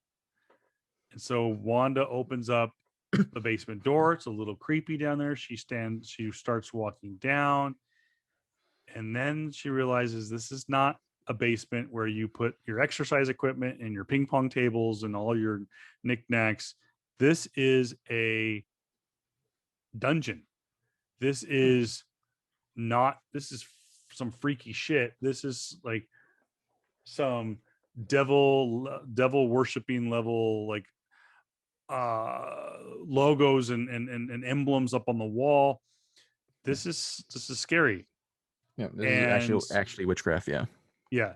So she turns around, and you hear this cackle, and it's like, "Wanda, dear, you didn't think you were the only witch out there. And she looks at him. She's like, Agatha Harkness, a pleasure to finally meet you. Yeah. And then, of course, the show ends with the now famous it was Agatha all along. And we now see that in episode 1, Agatha floats into existence, comes and knocks on the door. That's when she walks in and introduces herself the very first time. We know in episode 2, she's the one pulling all the strings with the talent show and the fumbling and the bumbling. We know that in episode 3, that she's the one that hexes the guy, the next door neighbor, Herb. She knows that in episode 5, she's pulling the strings of Pietro. And then of course in episode 6, when everyone thinks that Vision is talking to Agnes, Agatha's just like, bitch, please, you're not talking to me. And it's as the song says, it was Agatha all along. And I'm the one that killed Sparky. Oh God, that was great. It was a great culmination at the very end. Yeah. And so then we see episode 8. We see her explain to herself what she is. She is the switch. Now, one of the most interesting parts of episode 8, and I was really excited about this, was they open up going back to 1693, Salem, Massachusetts, and the Salem witch trials. And we find out that Agatha Harkness is the daughter of the head of this harem of Coven. Harem. I'm sorry. Harem's a totally different. I know. I could not think of the damn word. Yeah. This coven of witches. Yeah. And Agatha has the ability to suck up all of the witchcraft out of these witches, and she does that. She turns them into zombies, and she's like, this is pish posh. This is easy work. I'm gonna go take on the world for the centuries to come. And so that she brings us to modern day. She's in the basement of this house in Westview, New Jersey, and we see again Catherine Hahn at her finest. So good as an actress. And I thought one of the great lines though in episode 7 was, a bit of kid once, he deserved it, But going back to episode 8, she is infatuated with Wanda. Now, in the comic books, Agatha Harkness gives Wanda her powers. She molds and trains Wanda in her witchcraft. And we know that she gets a lot of her telekinetic abilities and stuff like that from being a mutant, but her witchcraft, her chaos magic, comes from learning it from Agatha Harkness. Agatha now takes us through time. She takes us to Sokovia, and we find out why Wanda is obsessed with TV shows. She does TV night with her family, and she's in love with Dick Van Dyke. We then go ahead. Yeah, but if I can, let me do episode 9.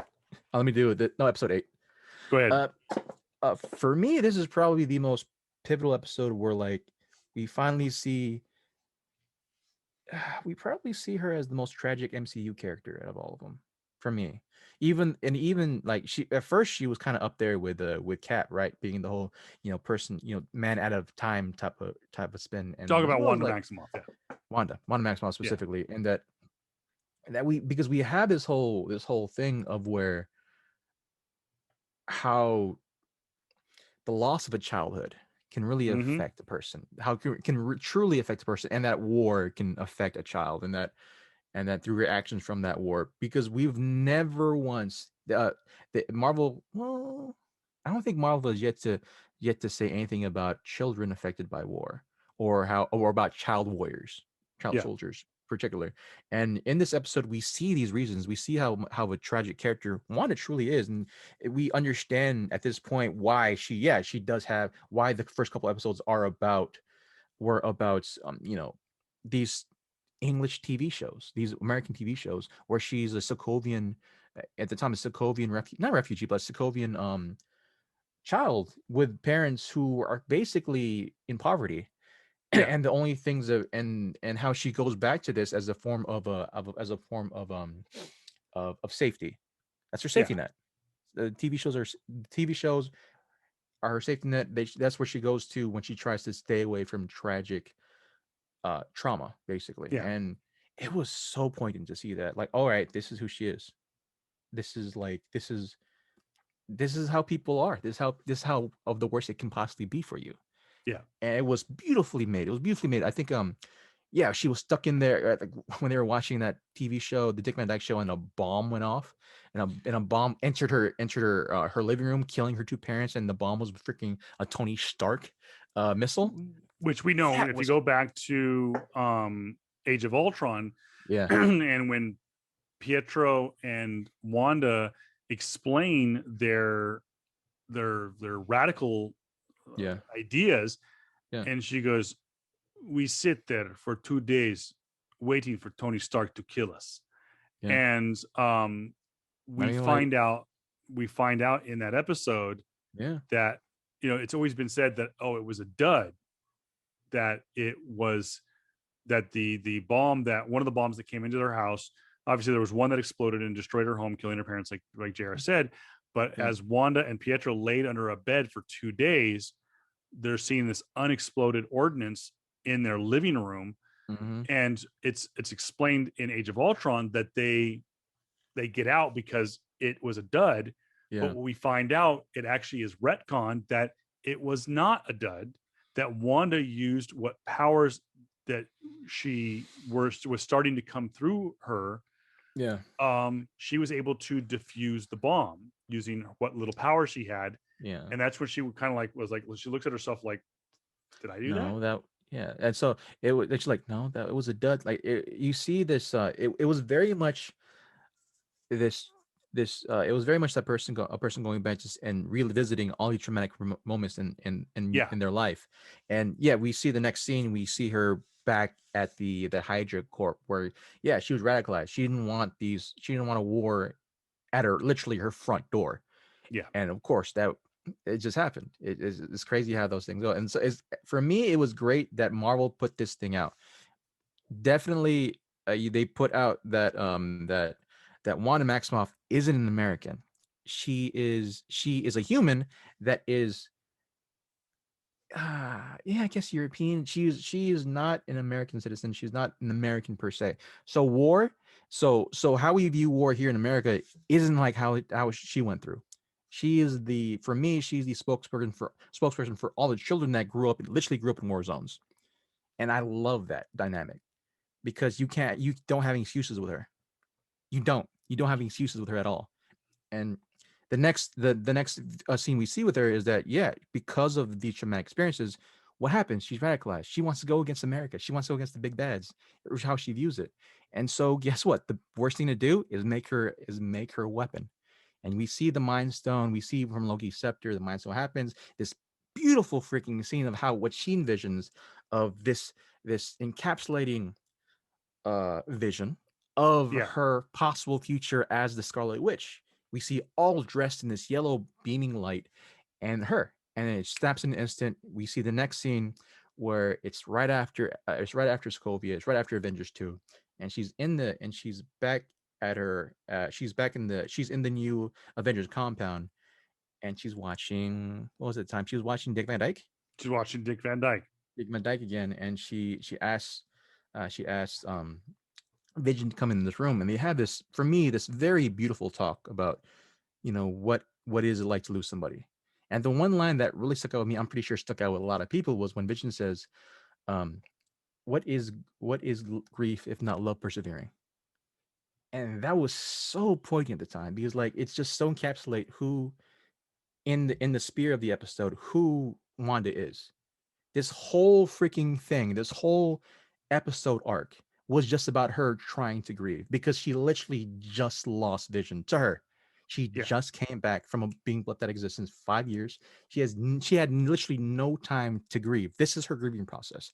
Everybody else who has not been blipped out of existence moved on. They've moved on. She hasn't. She's still stuck in this space. And so, of course, everything makes sense to her, even though it's crazy and insane. But this is what happens when a grieving person still there. And I love that. I love that she was sadly the tragic character of the MCU, because let's face it, man, they haven't had those voices. They haven't had that character. And the closest thing to that character, prior to, of course, Tony Stark losing his parents after Civil War, or even during Civil War, was maybe Cap. Being a whole generation out of his timeline, being out of his out of his actual era. Yeah. Maybe, maybe what's the name? Maybe Star-Lord. Maybe losing his mother, the only semblance of like him being a human. But for me, the character, right? The character right now, and Marvel has yet to have it. Sadly has yet to have, was that the tragic character to understand, which deals specifically in mental trauma, in uh mental disabilities, Yeah. and just mental health, is Wanda Maximoff. And I love that, because that's how she is in the freaking comics. She is supposed to be this child of trauma. And we see this play out and flesh out beautifully in this 45-minute episode. And yeah, this all comes to head when when Agatha says, "Oh, I know who you are. I have an idea of who you are. We are pulled back into reality, or into the Hex reality." And we see, and Wanda hears her kids outside on the streets, and then we have finally the pivotal line of Agatha saying that, "I know who you are. You're the Scarlet Witch. You do not know what you bring. Yeah. You are the Scarlet Witch. You bring freaking chaos." And yes, fucking finally, we have And the it, strongest. Might have literally the strongest individual in the MCU. and Finally, and at the same time was like, everyone's like, when are they going to finally just like, they've called it, like, there was like a throwaway line, I think, in Age of yeah, Ultron, where they called her the witch. Oh, the witch. the witch. Yeah. She was never called the Scarlet Witch. And Mm-mm. I think, just like us waiting until the portal scene in Avengers Endgame to get Cap saying Yeah. Avengers Assemble. assemble. Yeah. I would trade that a million times over. I would love to have that scene a million times over. Like, Yeah. Feige, well done, well played. You Yeah. played us, even though what's his name? The director of the first two Avenger movies, Whedon. Joss Whedon, Yeah. wanted it in the movie, Thinking too. and Feige said nope, it's too cheesy. Yep. Good. We don't need it. Don't need it. Yeah. Waiting Also, for Endgame, yeah. perfect. Yeah. Also, that scene where, also I forgot to make a mention, the scene where she goes into Sword after she gets split back into existence, and we find out that it wasn't her that took Vision. That was never just going to happened. bring up I was just going to bring up that point. Is she goes to Sword. Yeah. She pleads with director Hayward to for Vision's body so that he can have a proper burial. Yeah. And basically director Hayward says, I can't let you have $3 billion worth of vibranium. And she goes, give him back to me. You need to give him back to me. And that's where Hayward goes, that's just the thing. He was never yours to begin with. Yeah. And so she storms out. You see her sit in her car. She has a deed to a piece of property in Westview, New Jersey. She goes to the property. It's a piece of there's no walls. It's just a dirt lot with the outline of a wall. And she materializes, much like she does in the House of M. She begins to materialize this world around her, and she creates the four walls around her in this house, and then she materializes Vision. Now, of course, that answers the questions too, that she was able to create things out of herself, out of nothing, using this chaos magic that we know about. And that's why the first time we see it, the first time we've ever seen her do this. And then also we see that when she creates Vision, she creates Vision in his original likeness, giving him the vibranium signal that Hayward is following on the outside. And like JR said, we do not see Wanda steal Vision's body from Sword, Yep. but we know it's there. He is telling people that she stole Vision's body, but we know She now that didn't. she did not. Yeah. We do know at the end of episode 8, after all has been said and done, we get the big reveal that she is called the Scarlet Witch, not a Scarlet Witch, the Scarlet Witch, The Scarlet Witch. the person who knows the chaos magic. We get to see the season's first mid-credit scene. Yeah. Now, well, I take that back. The second one, the first one was at the end of episode 7, where we see Pietro come back. We see Evan Peters Pietro come back, and he goes, "Snooper's gonna snoop," and then we don't see him for a full episode. Yeah. And at the end of episode 8, we get to see another mid-credit scene, and that is we see what Project Cataract is, and that is White Vision. Of course, a lot of people know White Vision from the comic books. I can't remember which issue he appeared in, but it was a recent one no, too, it was back in like the 70s. Really? White Vision's been around for a while. That was more recent. Okay, real quick history lesson. In the comic books, Vision is created by Hank Pym and Wonder Man. Original Ant-Man. They create him using the leftover parts of the original Human Torch. Now, the original, not Johnny Storm, the original Human Torch, which actually is featured in Captain America, the First Avenger. You see him at the Stark Expo. But the original Human Torch that fights Namor the Submariner in Marvel Comics #1 was actually an android. The android is put together by Hank Pym, but I believe it's Wonder Man that gives him his personality, gives him some kind of personality. But Vision is still a synthezoid. He's an android. He's not a real human being, and he has all this personality. Well, I believe Vision is destroyed, and they create a new Vision, which is the White Vision, and has no memory. He's deprogrammed, and he becomes the White Vision. Now, of course, I think years later, like in that most recent, Vision comes back. The full colored version of Vision comes back, and that's where we get the visions. We see, his interaction with the current Avengers and whatnot. So, and I'm watching the episode right now. I'm about an episode behind. Where I'm watching the cool. The best song, by the way, hands down. For those of you thinking, well, the music was really catchy in this series. Yeah. The person who scored WandaVision is the same person who scored Frozen and Frozen 2, and all the original music was written by the same people. So that's where we're at in episode 8. I will say too, actually, just before we end this one, there is that man, dude, they get you with like some of the emotional pulls in that freaking episode, dude. When Kevin noted that she's given a deed, on the deed, when she opens it up and when she how she's able to materialize this world in the hexagon, inside the hexagon, is that on it says a vision, right? Wrote on it a heart. It says to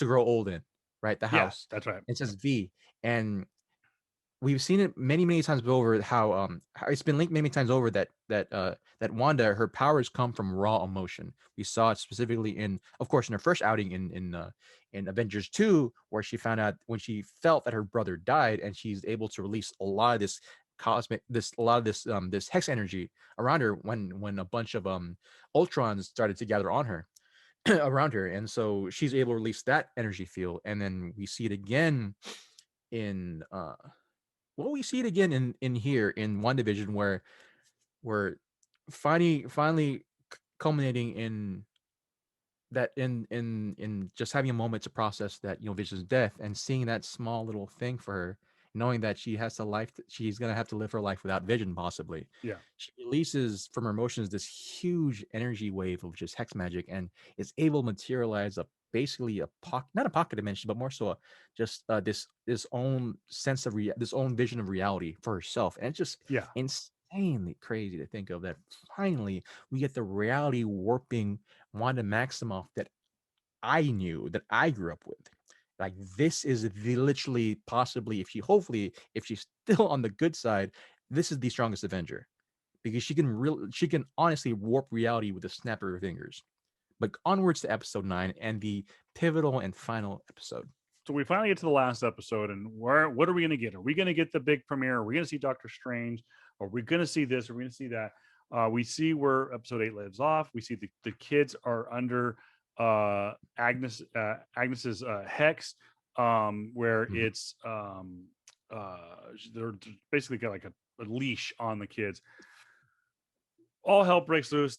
There's witches gonna fight, witch versus witch. We see just an all out brawl, and then we see Vision come to her rescue from Agnes, but it's the wrong Vision. And Vision looks at Wanda, and Wanda's like, Vish? And she goes, Wanda. And then proceeds. And again, a node to JR's horror. He starts to crush Wanda Maximoff's skull, much like the what was his name? The Wall? No, which one? The guy from Game of Thrones, where he crushes the Viper. Viper. Oh yeah, freaking the mountain. The mountain crushes the head skull of the Mandalorian. I mean the Viper. But I was like, oh my god, is he gonna do this? And my wife Danielle is even like, because she loves Game of Thrones. She's like, oh, because she hates that scene. It's one of her least favorite scenes in the whole series because it's so dark, gruesome. Awesome. So then all of a sudden, she uses her what's it called? I think Vision comes in, knocks the White Vision out. They battle. Then they're throwing shit at each other. I mean, it just all hell is breaking loose. We've got all stuff. Then we see Monica in the attic of this house with Quicksilver, with Pietro Maximoff. Yeah. Well, we come to find out it's wasn't him. It's not Peter. It's not Pietro. It's not Quicksilver. We were kind of, I was too, JR. I was disappointed. Yeah. Monica finds out through her spectrum powers that there's a necklace around the neck of Pietro, something controlling him. Yeah. Well, she takes it off, and then she starts, or actually maybe then she read some of his mail first and realizes this guy's name is not Pietro. Its name is Ralph. This is Ralph Boner. Ralph Boner. They're literally a Ralph Boner. And so the page show that I love, that the Quicksilver that I enjoyed, came down to a boner joke. He's a boner joke. But of course, Boner is also a reference. We did find out Boner is a reference to the character from Doogie Howser MD. No, I'm sorry, not Doogie Howser. Growing Pains. Kirk Cameron's buddy's name from Growing Pains. His name was Boner. I can't remember what Doogie Howser's buddy's name was called. It's gonna bug me now. But anyways, so he's not anybody. And that though I question this because I don't remember hearing it, that he has powers in the Hex. That Pietro, he has Quicksilver powers, but someone had told me that, and I'll have to rewatch it, is Agatha, we can call her now. Agatha, when Agatha put her Hex on Ralph to turn him into Pietro, that she was able to give him powers within the Hex. That was part of her magic. Now we also know that you can't go to, well, actually, while the two witches are going toe to toe, one of Wanda's powers are being basically sucked dry out of her body because Agnes is a level, stealing it. Like health, hex vampirism, I think, is something like that. Exactly. Something similar.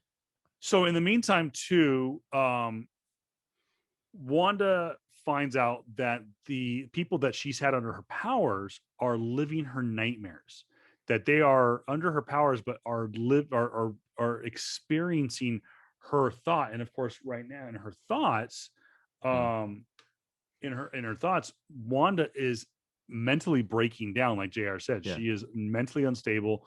And she's falling apart of the pieces, and she's just she's a living nightmare. Yeah. And so this townfolk want to rip her to shreds. and she basically is like, no, get away from me, and almost kills them by choking them out. But then she Yeah. releases them, and she's like, okay, I'm going to take apart the hex. You get out. Well, she does that. They get out. Sword gets in, Yeah. and she notices as she's tearing apart the hex, she's also tearing apart her vision and The Tommy kids. and Billy and kids. Which I will say too, when you referenced the House M variant that came out, right? What you said before when it was talking about her or when Monica and Bo, that actually happened. I was gonna reference The it actually happened to the kid, kids the and to kids and the vision, they follow. yeah, I was to say the same thing. I'm glad yeah, you mentioned it. Was that yeah, the kids and vision begin to dematerialize, much yeah. like that famous cover, It is and exactly like it. Like it's like you and see certain it was part like puzzle pieces and cubes. exactly. Beautiful scene. So they start to do that. So like I said, the sword gets in, but now that Agnes is in there, the hex is all effed up. Yep. Sword is actually there in one of the most, again, sickening moments of the show. Was director Hayward gets out of one of his Humvees and takes a Glock Yeah, and try to shoot the goes to kids. shoot Billy and Tommy. Yeah. And standing in their way is Monica Rambeau, changes into pure energy and is able to stop the bullets, Mhm. dead in their track, saves the kids. And then, of course, Yeah. in typical Yeah. Darcy, her only line in the final episode, she Sad. rams a car into director Hayward's SUV, and she says, Yeah. "Have fun in prison." I thought it was a Yeah. great line. So Yeah. I will say though, Billy is either Billy or the other one. Billy and what's the other one's name? Billy and Tommy? Tommy, Billy and Tommy, yeah, one of them, the one who has Wiccan power, basically Wiccan, right? He did yeah, stop a bullet, which did finally show that's that he has, right. which finally showed that he has powers outside of just telekinesis, or no, telekinetic, Maybe whatever. magnetic powers. Who I'm Wiccan hoping, bro. is a badass character. Dude, yeah, dude, oh my gosh, just the thing that came from this, and to what else? Oh, of course, this is after the fact. We see a small scene of the kids basically being superpowered kids, and they took apart or they stopped. There you go. I'll say that they stopped the oncoming sword officers, and by like taking their guns away, Yeah. speedster and all that Oh, that stuff, was right? great. That was a good Oh, scene. which is a nod to Evan Peters' version of Quicksilver. He Yeah, steals all the guns and then has a hat and a pair of sunglasses, much like Quicksilver did in Days of Future Past. that's right. So Yeah. that was again another little nod to the um So that bit. that universe. And then we get to the climactic battle, Yes. which is actually both of them, both those battles. I will say that looking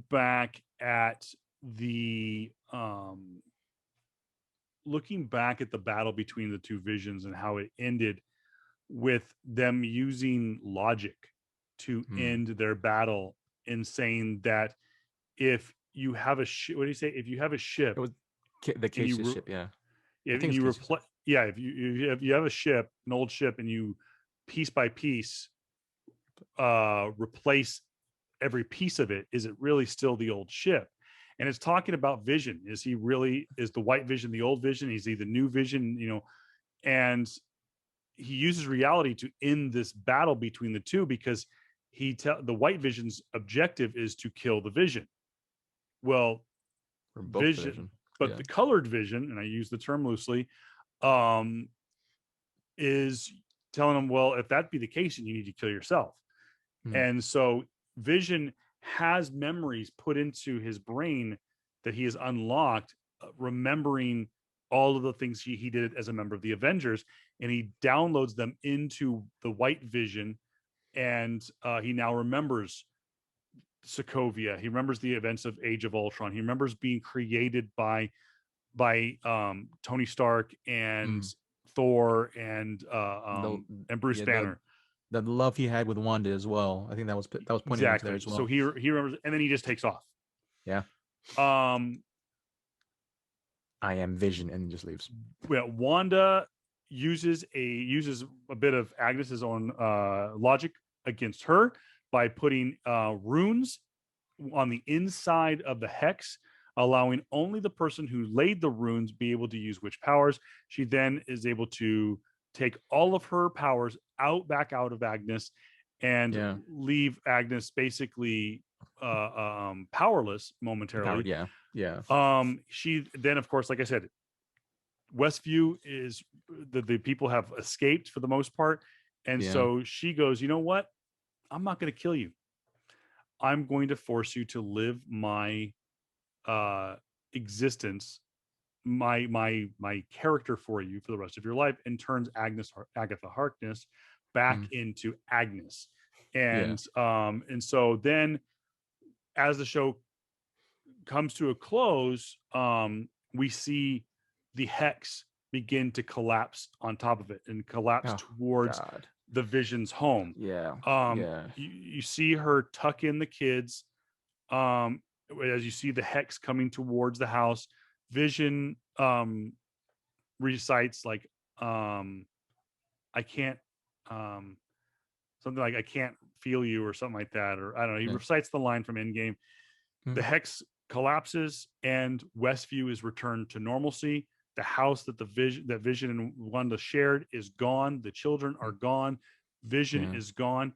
Now, in the meantime, when Wanda gained all of those powers from Agatha Harkness, she takes on the comic book accurate costume of the Scarlet Witch, along with the little horns, Mm-hmm. much like you see in JR's picture right there.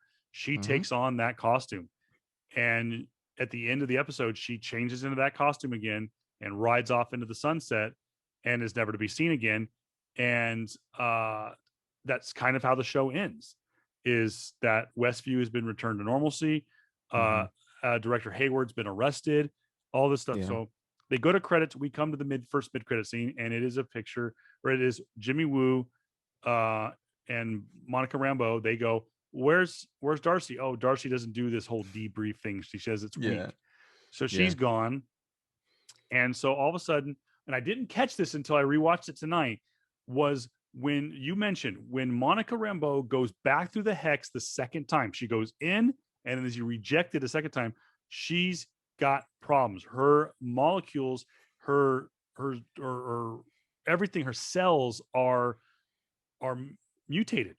Mm-hmm. And so they're running tests on her. There's a woman that runs the tests on her.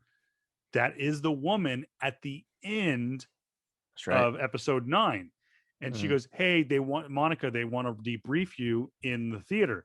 So she walks into a movie theater. There's nobody there. She turns around and she's like, where is everybody? And she goes, an old friend of your mom's would like to speak with you. And as she's saying this agent, this field agent of Sword, transforms from the field agent to a Skrull. Yeah. And much like Secret Invasion, wink, we now see that the Skrulls were probably living amongst us in different shapes and forms. She then, so Monica goes, a friend of my mom's, where? And points upwards. Yeah. And then that's how the scene ends. Now, people Yep. are led to believe that it could be Talos, the other Skrull that we see last seen in Homecoming. It could be Carol Danvers. We know that she's in space dealing with bullshit up there. But who was a friend of Monica Rambeau? Probably gave Maria Rambeau, rather, the idea for Sword. Probably, I don't know, maybe the head of S.H.I.E.L.D., the guy that we last saw on a Skrull-infested Sword base in space. And that would be old One Eye himself, Nick Fury. Skrull occupied. Infested Skrull sounds occupied. horrible. And so we do know that after the huge Disney announcement back in December that we are going to get a Secret Invasion miniseries on Disney Plus, and it is going to feature Nick Fury. It's going to feature Samuel L. Jackson as Nick Fury. It will have God dang, I can't think of his name now. The guy that played Talos in Oh, okay, cool. Yeah, he's coming back.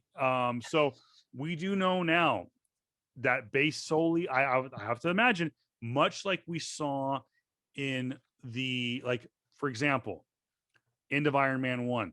Hi, I'm Nick Fury, director of S.H.I.E.L.D. I'm here to talk to you about the Avengers Initiative. And everything after that, every Easter egg at the end of every movie for the better part of 10 years was leading to the Avengers Initiative. It was leading to the Infinity War. It was leading to a bigger thing. What I'm Mhm. thinking is going to happen is at the end of each one of these Disney shows, we're going to see things leading up to Secret Invasion. I think that everything that's going to go on the Disney Plus side is leading to Secret Invasion. And Okay. as well, from it is also from, like I said, from a cosmic standpoint, it also is going to have a taste of the multiverse. So, with that said, we're getting Secret Invasion. We know that for a fact. Mhm. Are we going to get scroll characters from different universes? We don't know. But beyond Secret Invasion, are we going to Mhm. get Secret Wars? But I think that right now, that the end of WandaVision, we are going to um we're going to get, I think all of these Disney Plus shows are Oh leading yeah. to Yeah. the Secret Invasion. Now, the other thing too that was unveiled, and it hasn't been said yet if it's being retconned, but because it wasn't, its origins were not, and how Agatha Harkness gained possession of it. We do know that at the end of episode 7, when Agatha reveals herself, there is a book emitting power in her lair. We know now in episode 9 that is the Darkhold. The last time we saw the Darkhold in the Marvel Cinematic Universe, we saw it in possession of, actually the last time we saw it was in the possession of Ghost Rider Robbie Reyes, who took it into the dark, the no, not the dark universe. What do they call it? I don't Oh my remember. gosh, I can't think of what it's called now. But anyways, he took it into the dark universe. Okay. Anyways, and now we know that Agatha had the Darkhold. That's where chaos magic comes from, and that's the last we saw of it, was in the possession of Agatha Harkness. Fast forward now to the very end of episode 9, we see like Edward Norton's final scene in the Incredible Hulk. We see a far off, distant land, a cabin on the side of a lake, and we see it's got all kinds of little runes on it. So maybe this is what's going on here, and we go in there, and it's Wanda Maximoff living Yeah. living in a quiet, uh tranquil loneliness on the side of a lake. Mhm. She's just stirring her tea and making food in the kitchen, and then we see her go into the other room, and there, much like the Sorcerer Supreme himself, Doctor Strange, did in Doctor Strange, she is projecting an astral presence of her reading the Darkhold and learning chaos magic. Yep. And also you see different spheres around her, and a lot of people are saying, and I agree, that is astral projection of her dealing with the multiverse. And then you hear, just as it cuts to black, you hear screams of Tommy and Billy Really. crying out to their mom, "Mom, can you find us?" Blah blah blah. And is this Wanda trying to go through the different multiverses, trying to find her children, trying to find her Mm. family? So that is how the show ends. I thought it was fantastic, and it definitely, as JR mentioned throughout the breakdown, it's leading right into the horror show that is Doctor Strange 2. Yeah. Yeah, man. I if anything, oh, just side cut away, bro. I think this might be 2 episodes. You might need to cut All it, right. I think. But that's fine So, because that means we can talk about it. Still, we can cut this. We can cut this particular thing in 2 episodes, but like that means we can still talk about this whole thing because I love this whole thing. In particular, I think it was in episode 9 where yeah, we finally see the not the comeuppance, but more so just full the full display of we s- who how you and I view Scarlet Witch, where it's all in her presence. Truly, she is siphoning back her powers, not just her powers, but more so the thing, everything that Agnes stole. yeah, Agatha stole from all the other entities, in her entire lifeline now. yeah, Back into her, and how was said before that that she's the Scarlet Witch. She is chaos, and that's the big pivotal thing. Uh, Chaos magic it has yet to be announced anywhere in the MCU. Chaos magic specifically is the magic of reality warpers. Well, not reality warping, not reality warpers. There are many reality warpers in the Marvel universe or in Marvel comics, but reality warping specifically because like she's able to make anything out of nothing. Just that whole thing where she just like blinks into that she blinks Agnes into her no Agatha into Agnes, right? Yeah. Out of nothing. She's just like, all right, cool. You're this person, and that is it.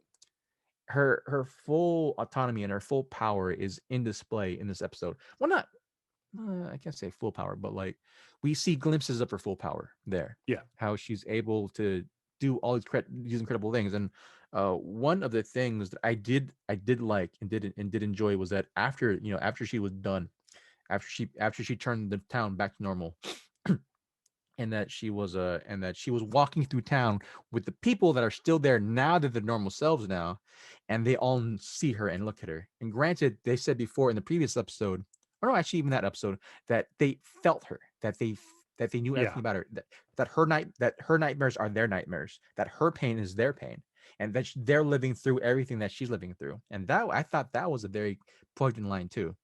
I think that was very, very crucial for them to sing. And just, oh my dude, just the whole scene where she's tucking the kids in, right? And she, like, they all know what's gonna happen. They all know exactly what's happening. That's what's supposed to happen, because she promised her vision, that yeah, I'm gonna make things right. I promise you'll make things right. Makes the whole thing, and that line where she tells the kids, I'm happy that you picked me, that you let me, or that you picked me to be your mother.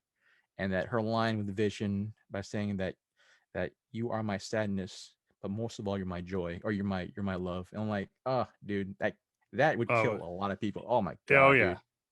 dude. Just but to talk about the possibilities and what comes after, what sets forth from this very important series, is just the sheer fact now that we have now have a power scale in play. And before, the power scale was Thanos over everybody, right? Hmm. Now, prior to Thanos, we've had like the strongest person after Thanos, right, in the realm of godhood, was Dormammu and Hela, right? I'm Yeah. hoping the Hela's still around somewhere, but who No, knows? hey, no body, no death. That's what I'm saying. I'm hoping that she's still around, because oh my god, that would be amazing to see her back in the films. But the closest person to that was Dormammu. Now we have everything just unlocked with the multiverse. Now we have everything unlocked, because you and I, as comic book readers, comic book fans for a very long time as well, know how strong and how vast the MCU universe, the Marvel universe can get, Oh yeah. especially multiverses. Because, like you said before, in the second episode, this might lead, this might all lead back to the devil in the details. Yeah. Yes, Mephisto, if he is truly gonna be one of the big bads, maybe not the big bad of of the upcoming phase. I'm hoping Yeah. that's still Galactus, because that still is a big pivotal role. But if it is Mephisto, the devil himself of Marvel, good God, the things that freaking being can do and just shape reality into whatever he possibly can. Because I've had multiple conversations with some of my friends about this whole thing. If Mephisto was the big bad, the current Marvel cast is just, no, they're fighting out of the weight class. Even with Wanda right now as she is, and with Doctor Strange right now as he is, even with a stone if he still has it. No, they're fighting under the weight class. They're out of their range if they're going as Mephisto. Totally out of their range. And so what that means is that they're gonna have to freaking get some heavy, heavy hitters. What do you think? I I'd be curious because I'd like to see where they can go the storylines, and maybe even just have Mephisto be. You don't make him a big bad. You don't make him even maybe a lead character. You have him play exactly what he plays in the comic books, and that's just a fringe character. You Mhm. have him. He is a major character. He's the devil. I mean, Yeah. but you have him kind of in the background, and the reason I say that is you kind of need him Mhm. to tell stories.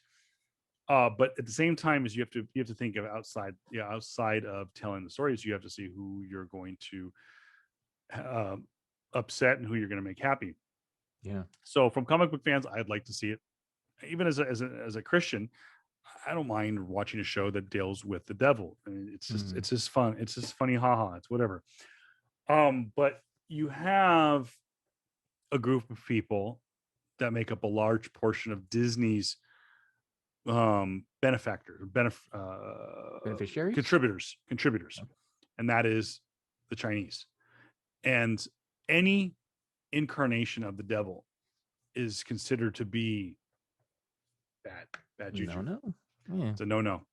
And from what I understand in doing some research is that they don't like dealing with the devil. It's just like it's just bad. It's bad business or whatever.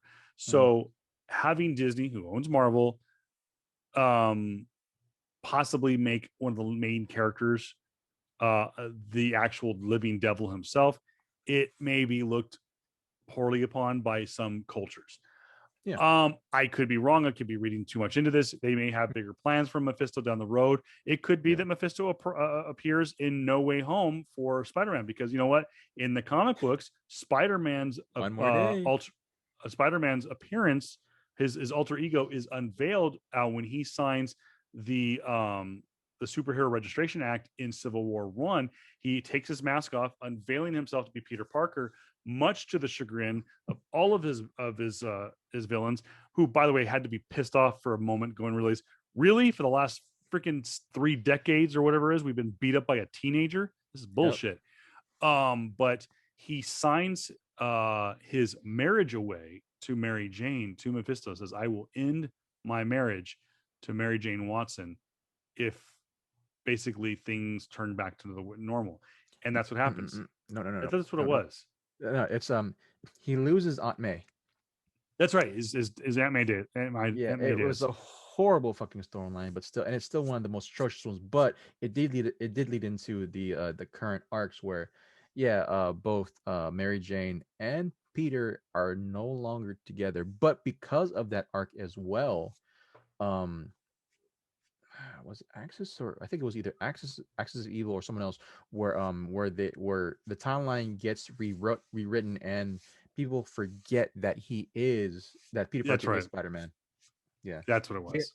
But yeah, the one more day arc was just simple fact that, oh, Peter can't live with the thought that he's not gonna have his aunt back, he's not gonna have his aunt anymore, which sadly enough, because of that whole thing, is supposed to be this whole Faust tale of dealing with the devil, where he's able to have his aunt back, but only literally for a day. Mm. But he loses his marriage, which is like just which is it was very Greek. It was very Greek tragedy type of Yeah. thing. And so that was that whole thing. That could possibly be a big Could possibly storyline it, because eventually. like I said, when Peter, I remember my wife even asked, and a couple of my friends were like, wait a minute, how is Peter Parker and Spider-Man supposed to coexist if they are not mutually exclusive any longer, that they're not two different characters?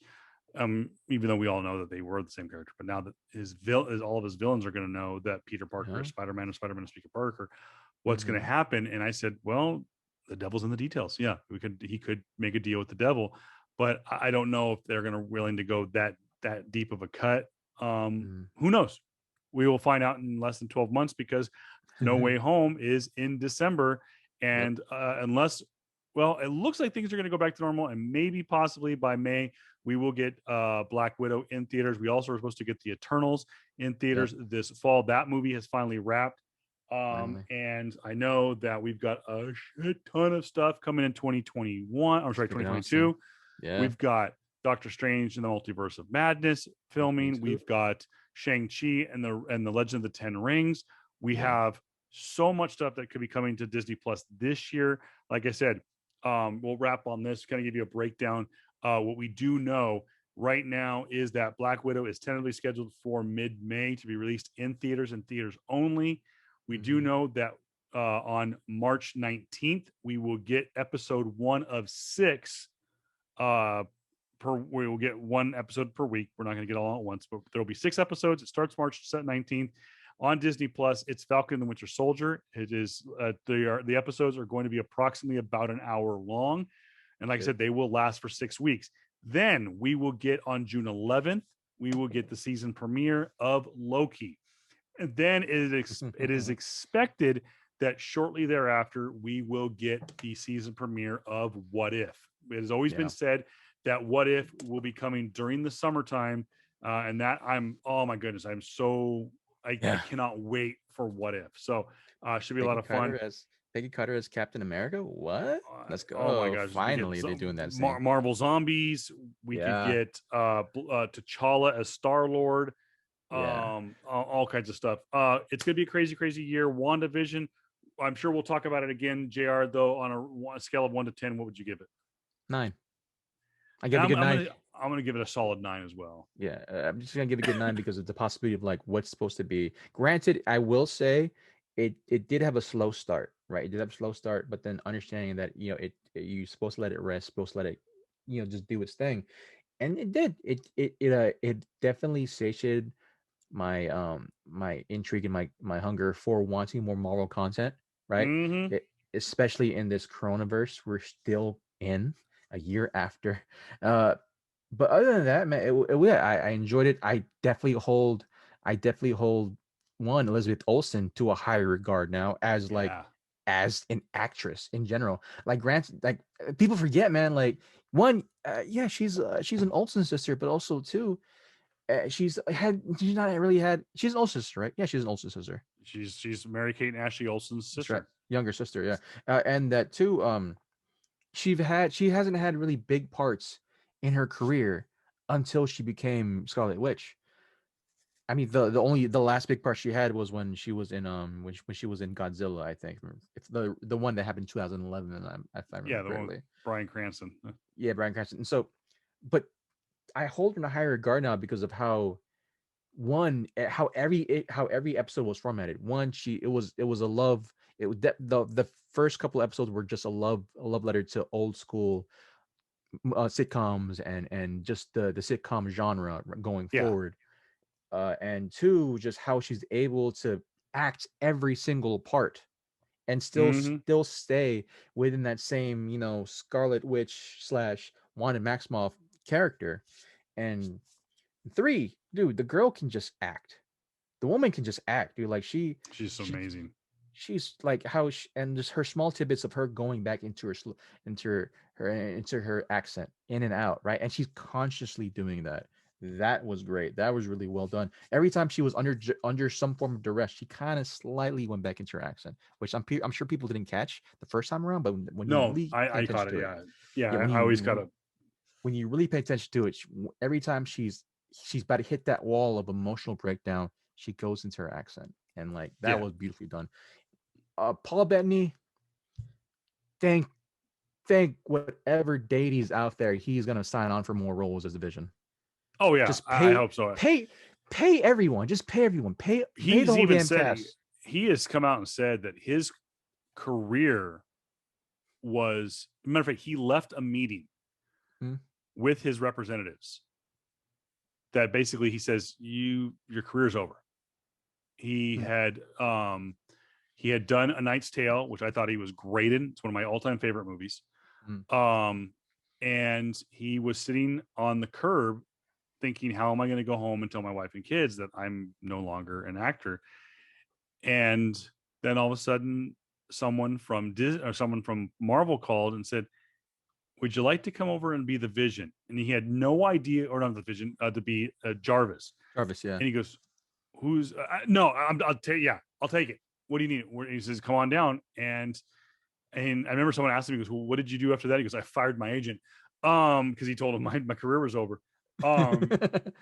But no, I mean, he is content, I believe. I mean, he does a lot of other stuff too now.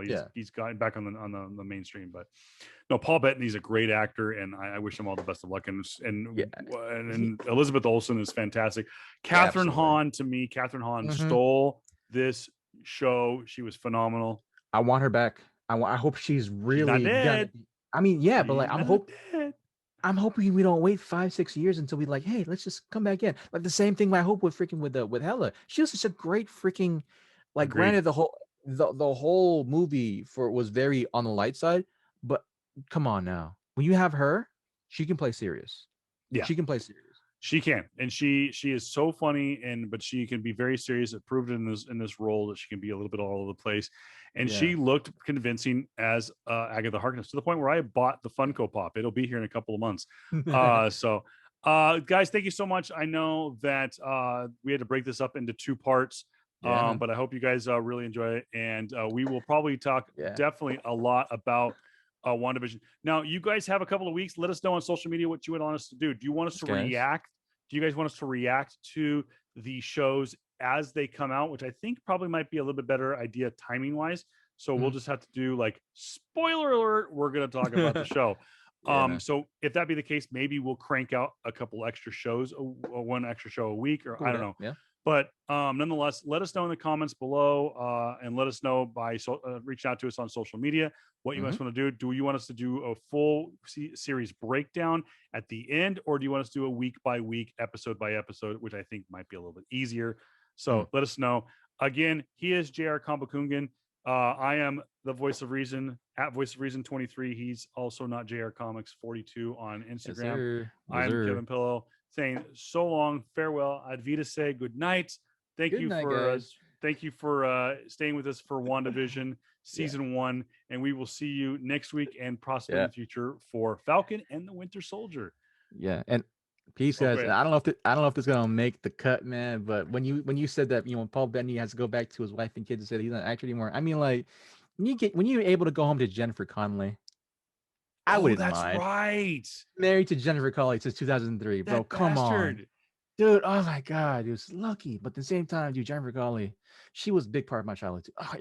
If I'm able to go home and say, "Hey, baby, I gotta be home more nowadays." I'm sorry, Jennifer Connelly. Come on, dude. He's married to Jennifer He's Connelly. married to Vision. Married Betty Ross. Oh, Atta boy. dude. I mean, No you wait. talking? That was No, no, no. that was right. That was from the Ang Lee version. Yeah, yeah. Sorry, That's a that's different one. not canon. It's not Not canon. canon. I mean, freaking, okay, so this is pure on 13, 14-year-old JR coming back to the midst of like just finding out that girls are not ugly anymore and they're actually really fucking attractive. Jennifer Connelly, I forgot which one it was, but she was in Target. She was in a Target movie. It was a movie, but she was with somebody in a Target, and she was she was riding a pony. Yeah, a little mechanical pony. Yeah, I A can't lot remember. of a lot of things just came open to me as a budding 13-year-old at the time. But Jennifer Connelly, oh my God, lucky man, lucky man. With that said, you guys have a great week. JR is going to go home and think about Paul Bettany and Jennifer Connelly. You're gonna cut that out, my guy. You're gonna cut that out. We'll see. But yeah, man. All right, guys, we're a little bit punch drunk. Have a great Yeah. night, great week, great day, whatever. When you guys are listening to us, again, if you're listening to us on YouTube, don't forget to go over and subscribe on the audio format on all places where podcasts are available. If you're listening to us online, go over to YouTube. We got a video version of it. It's kind of cool. And we have usually the link is in the description for the YouTube channel and vice versa. So, all right, guys, have a great night. See you next week. Peace. Yeah.